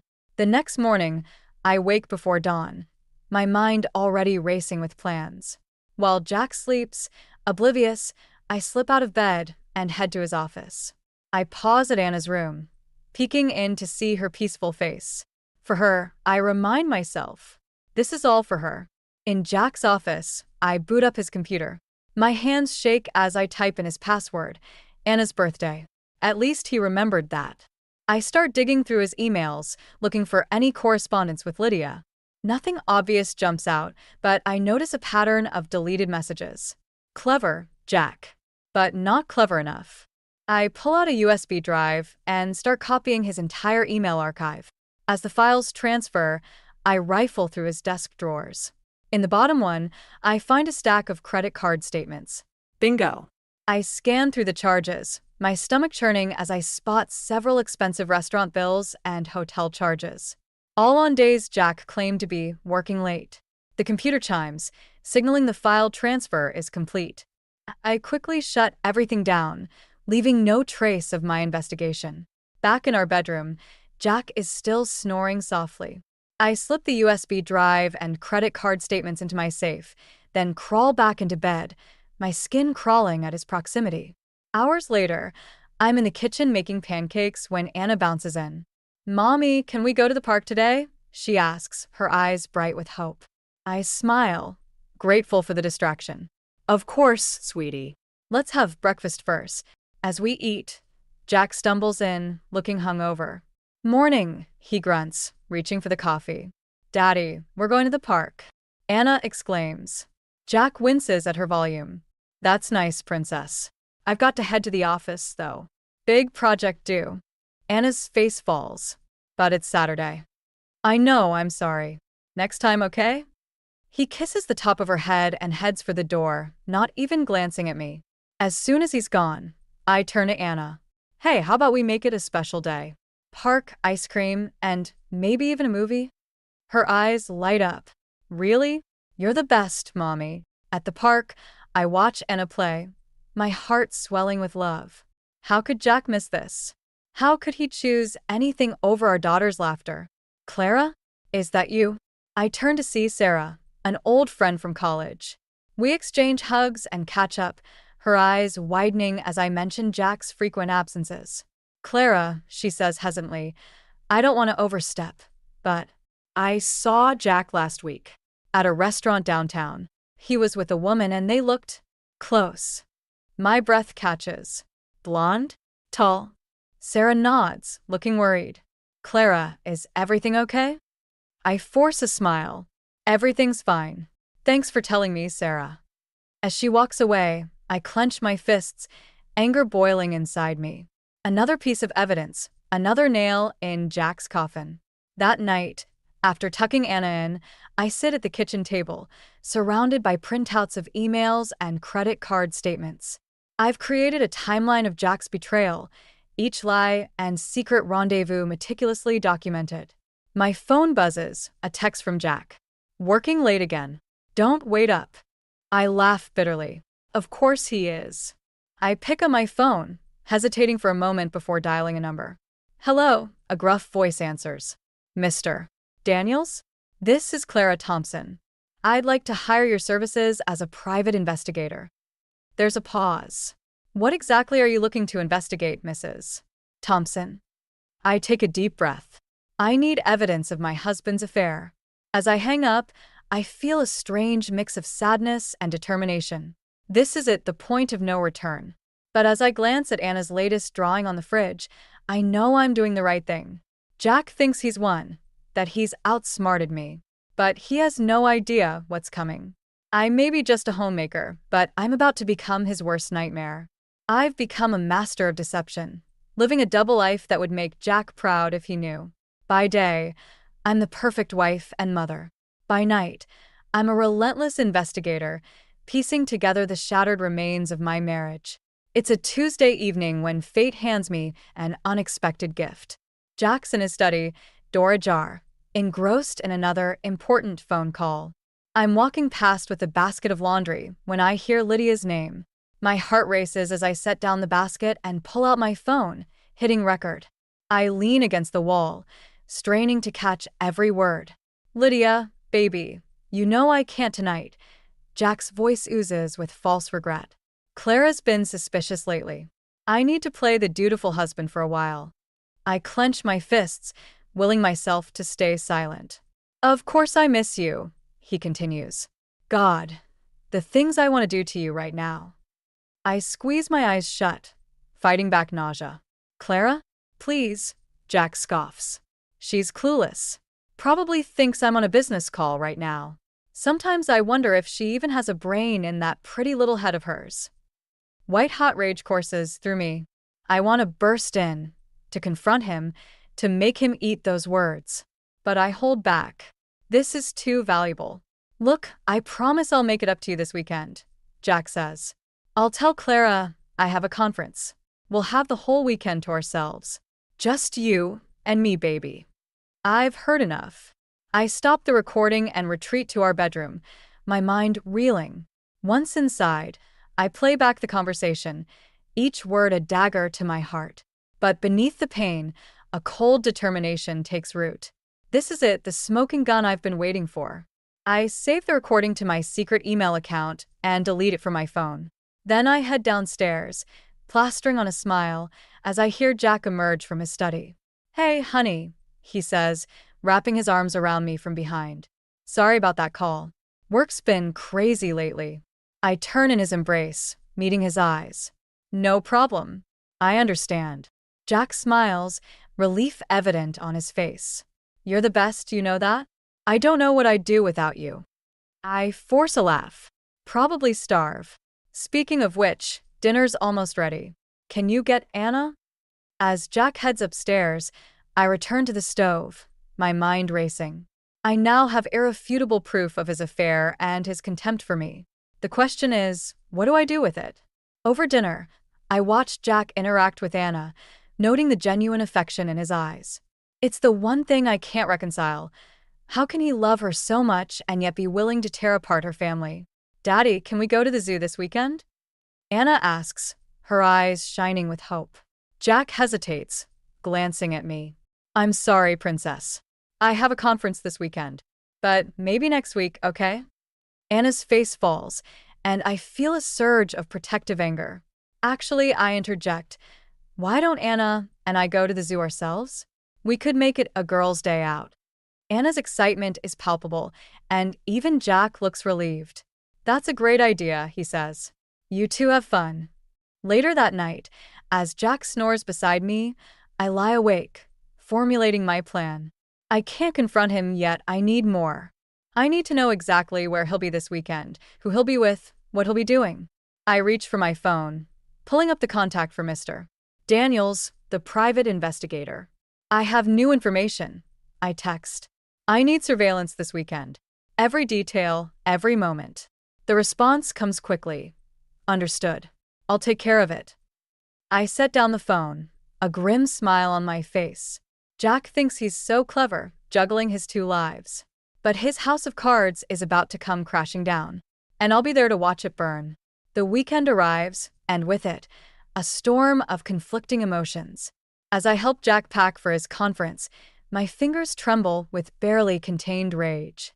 Every lie he tells, every casual kiss on my cheek, feels like a mockery of our vows. I'll miss you both, Jack says, hugging Anna tightly. Have fun at the zoo, princess.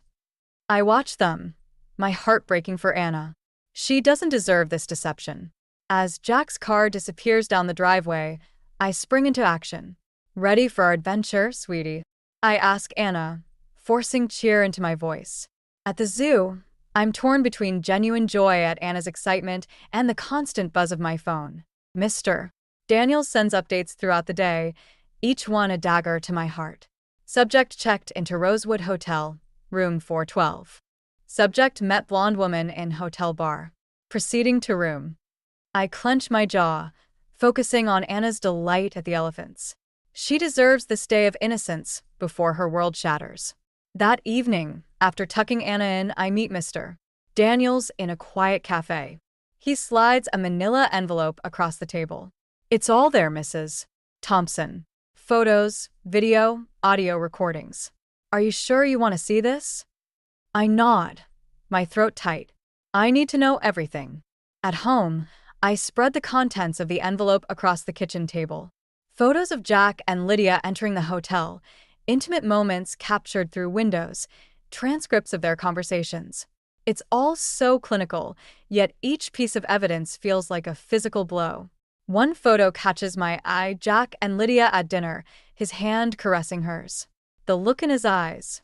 It's how he used to look at me. Tears blur my vision, but I blink them away. No more crying. No more weakness. I stay up all night, meticulously organizing the evidence.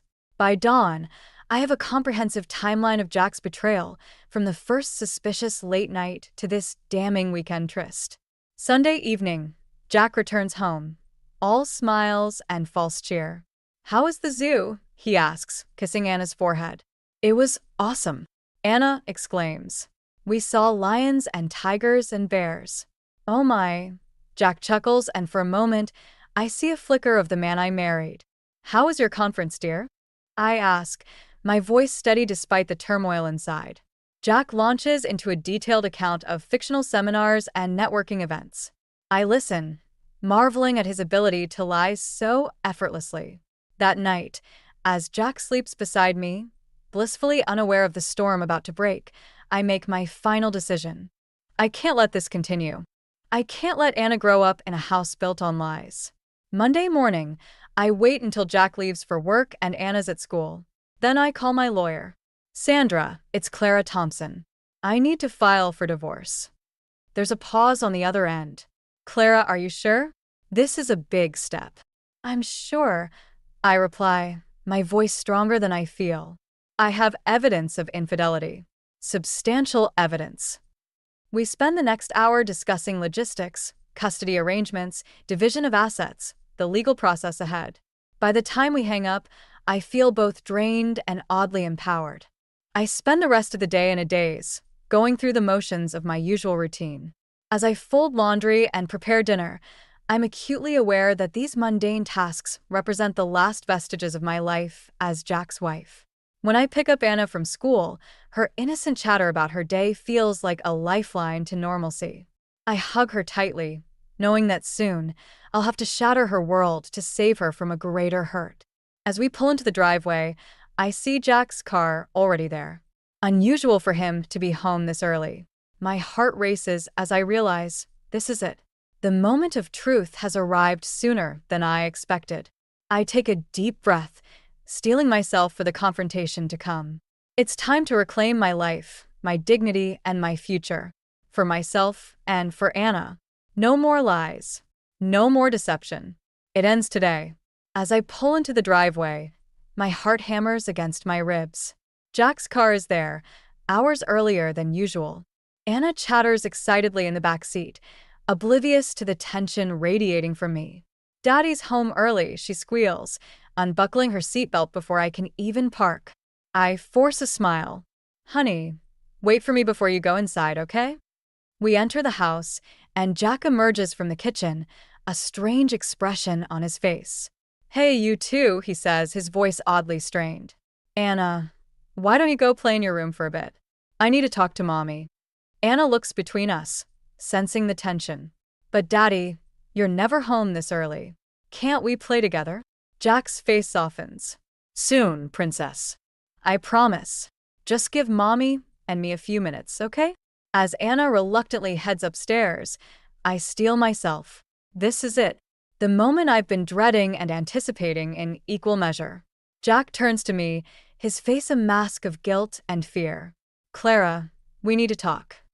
I laugh bitterly. Oh, now you want to talk. After months of lies and deception. His eyes widen. What are you, Dash? Save it, Jack. I cut him off, my voice ice cold. I know everything. About Lydia, about your conferences, about how you really feel about me and our marriage. Jack pales, stumbling back as if I'd physically struck him. Clara, I can explain, Dash. Explain what? I spit, my carefully contained rage finally boiling over. Explain how you've been lying to my face for months? How you've been sneaking around with your assistant while I've been here, taking care of our daughter, believing in our marriage? It's not what you think, Jack pleads, reaching for me. I recoil from his touch. Don't you dare, I hiss. I heard you, Jack. I heard how you talk about me when you think I can't hear. Clueless, Clara, right? Well, guess what? I'm not as clueless as you thought. I pull out my phone, playing the recording of his conversation with Lydia. Jack's face crumples as he hears his own voice, dripping with contempt for me and lust for her. How could you? I whisper, tears finally breaking through my anger. How could you do this to us? To Anna? Jack sinks into a chair, head in his hands. I'm sorry, he mumbles. I never meant for this to happen. It just did. Things don't just happen, Jack, I say, my voice steadier now. You made choices. Choices that destroyed our family. A small voice from the stairs makes us both freeze. Mommy? Daddy? Why are you fighting? We turn to see Anna, tears streaming down her face. My heart shatters all over again. Oh, sweetie, I say, moving towards her. But she backs away. Is Daddy leaving? She asks, her lower lip trembling. Like Samantha's daddy did? Jack stands, reaching for her. No, Princess, I'm not Dash. Don't lie to her. I interrupt, my voice sharp. Not anymore. Anna looks between us, confusion and fear in her eyes. I want us to be together, she says, her voice small and broken. Can't we just be happy? In that moment, seeing the pain in my daughter's eyes, something inside me solidifies. This isn't just about me anymore. It's about Anna and the example I set for her. I kneel down, meeting Anna's gaze. Sweetie, sometimes grown-ups make mistakes. Big mistakes that hurt the people they love. And sometimes the best thing to do is to start over. But I don't want to start over, Anna sobs. I want things to stay the same. I pull her into a hug, feeling her small body shake with sobs. Over her head, I meet Jack's gaze. The guilt and regret in his eyes do nothing to soften my resolve. We can't stay the same, Anna, I say softly. But I promise you, no matter what happens, Mommy and Daddy both love you very much. That will never change. As I hold my crying daughter, with my soon-to-be ex-husband standing helplessly by, I know that the real battle is just beginning. But for Anna's sake, for my own sake, I'm ready to fight. No more lies. No more pretending. It's time for the truth, no matter how much it hurts. The next morning, I wake up on the couch, my eyes puffy from a night of intermittent tears and fitful sleep. Jack had retreated to the guest room, leaving me to comfort Anna until she finally drifted off. I make my way to the kitchen, where I find Jack nursing a cup of coffee. His eyes are bloodshot, his usually immaculate appearance disheveled. For a moment, I almost feel sorry for him. Almost. "We need to talk," I say, my voice hoarse but steady. Jack nods, unable to meet my gaze. "Clara," I dash. I hold up a hand, silencing him. "No, Jack. You've done enough talking. Now it's my turn." I pull out a thick folder from my bag, the evidence I've collected over the past weeks. Photos, credit card statements, hotel receipts, and transcripts of recorded conversations spread across the kitchen table. Jack's face pales as he takes it all in. "You hired a private investigator," he whispers, disbelief etched on his face. "I did what I had to do," I reply coldly, "to protect myself and our daughter from your lies." I play the recordings, his disdainful comments about me, his passionate declarations to Lydia. With each revelation, Jack seems to shrink in his chair.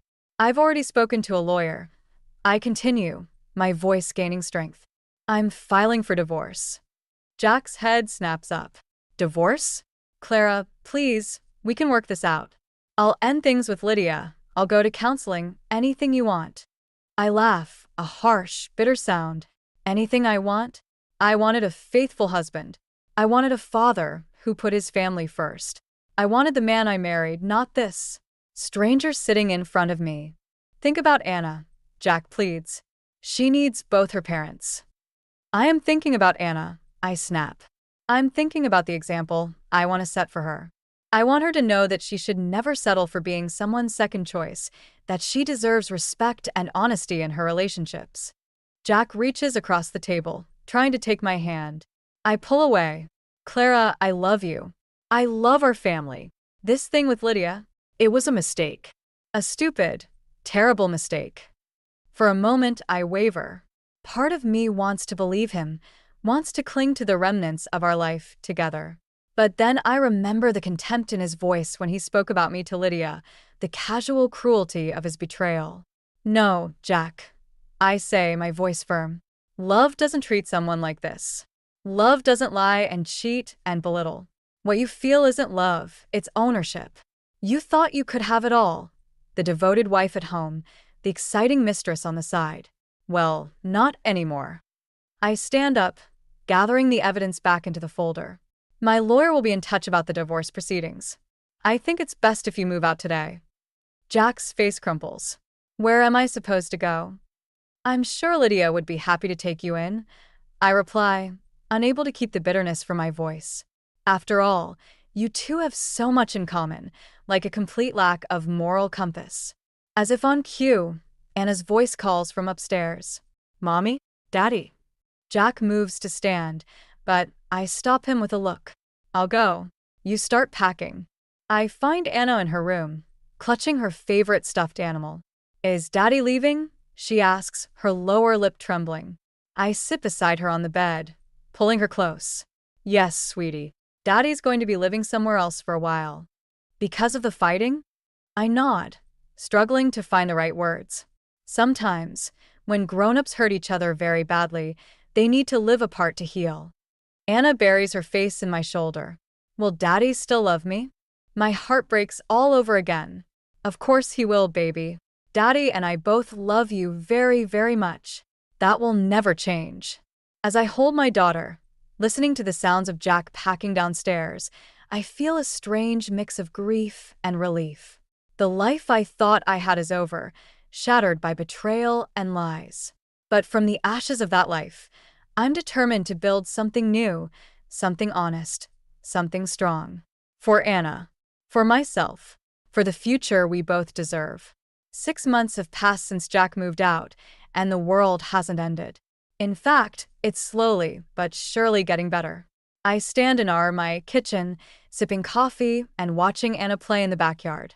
She's laughing, chasing butterflies with a net I bought her last week. The sound of her joy is a balm to my soul. The divorce proceedings were messy, as expected. Jack fought tooth and nail to maintain his image, but in the end, the evidence was overwhelming. His company pushed him out to avoid scandal, and most of our friends sided with me once the truth came to light. I won primary custody of Anna, with Jack getting every other weekend. It's been an adjustment for all of us, but Anna's resilience never ceases to amaze me. The doorbell rings, pulling me from my thoughts. I open it to find Sarah, my college friend who first tipped me off about Jack's affair. "Ready for our volunteer shift?" she asks, smiling warmly. I nod, grabbing my purse. "Anna," I call. "Time to go, sweetie." The local women's shelter has become my sanctuary these past months. Helping other women rebuild their lives has been instrumental in rebuilding my own. Today, Anna's coming with us to help sort donations. As we drive, I catch Anna's eye in the rearview mirror. "Excited to help out today?" She nods enthusiastically. "Yeah. Miss Judy said I could help organize the toy donations this time." My heart swells with pride. Despite everything, Anna's kindness and empathy have only grown stronger. At the shelter, we're greeted by familiar faces. Women I've come to know and respect, each with their own story of survival. As we sort through clothes and toiletries, I overhear Anna chatting with another little girl, sharing her own experience of divorce with gentle wisdom beyond her years. "It's okay to be sad," Anna says softly. "But remember, it's not your fault. And your mom loves you so much." Tears prick my eyes, and I have to turn away for a moment to compose myself. Later that evening, after tucking Anna into bed, I sit on the porch with a glass of wine. The night is peaceful, stars twinkling overhead. For the first time in a long time, I feel truly at peace. My phone buzzes, a text from Jack. "Anna left her favorite stuffed animal at my place. Can I drop it off tomorrow?" I type back a quick affirmative, no longer feeling the sting of anger or betrayal at his name. It's been replaced by a calm indifference, tinged with pity for the life he threw away. As I sit there, I reflect on the journey of the past year. The pain, the anger, the fear, it all seems so distant now. In its place is a strength I never knew I possessed, a resilience forged in the fires of adversity. I think about the women at the shelter, about Anna, about myself. We're all survivors, in our own ways. And while the road hasn't been easy, I wouldn't change a thing, because this journey has led me here, to a place of self-respect, of purpose, of genuine happiness. Tomorrow, I have a job interview at a local nonprofit. It's a far cry from my life as a homemaker, but I'm excited about the prospect of a new challenge. Anna's thriving in school, making new friends, and excelling in her studies. We're building a new life, brick by brick, day by day. As I finish my wine and head inside, I catch sight of my reflection in the window. The woman staring back at me is stronger, wiser, and more alive than she's ever been. She's a survivor, a fighter, a mother. She's me, and for the first time in a long time, I'm proud of who I see. I close the door behind me, ready to face whatever tomorrow brings. Because I know now, without a doubt, that I can handle anything life throws my way. After all, I'm Clara Thompson, and I'm nobody's second choice.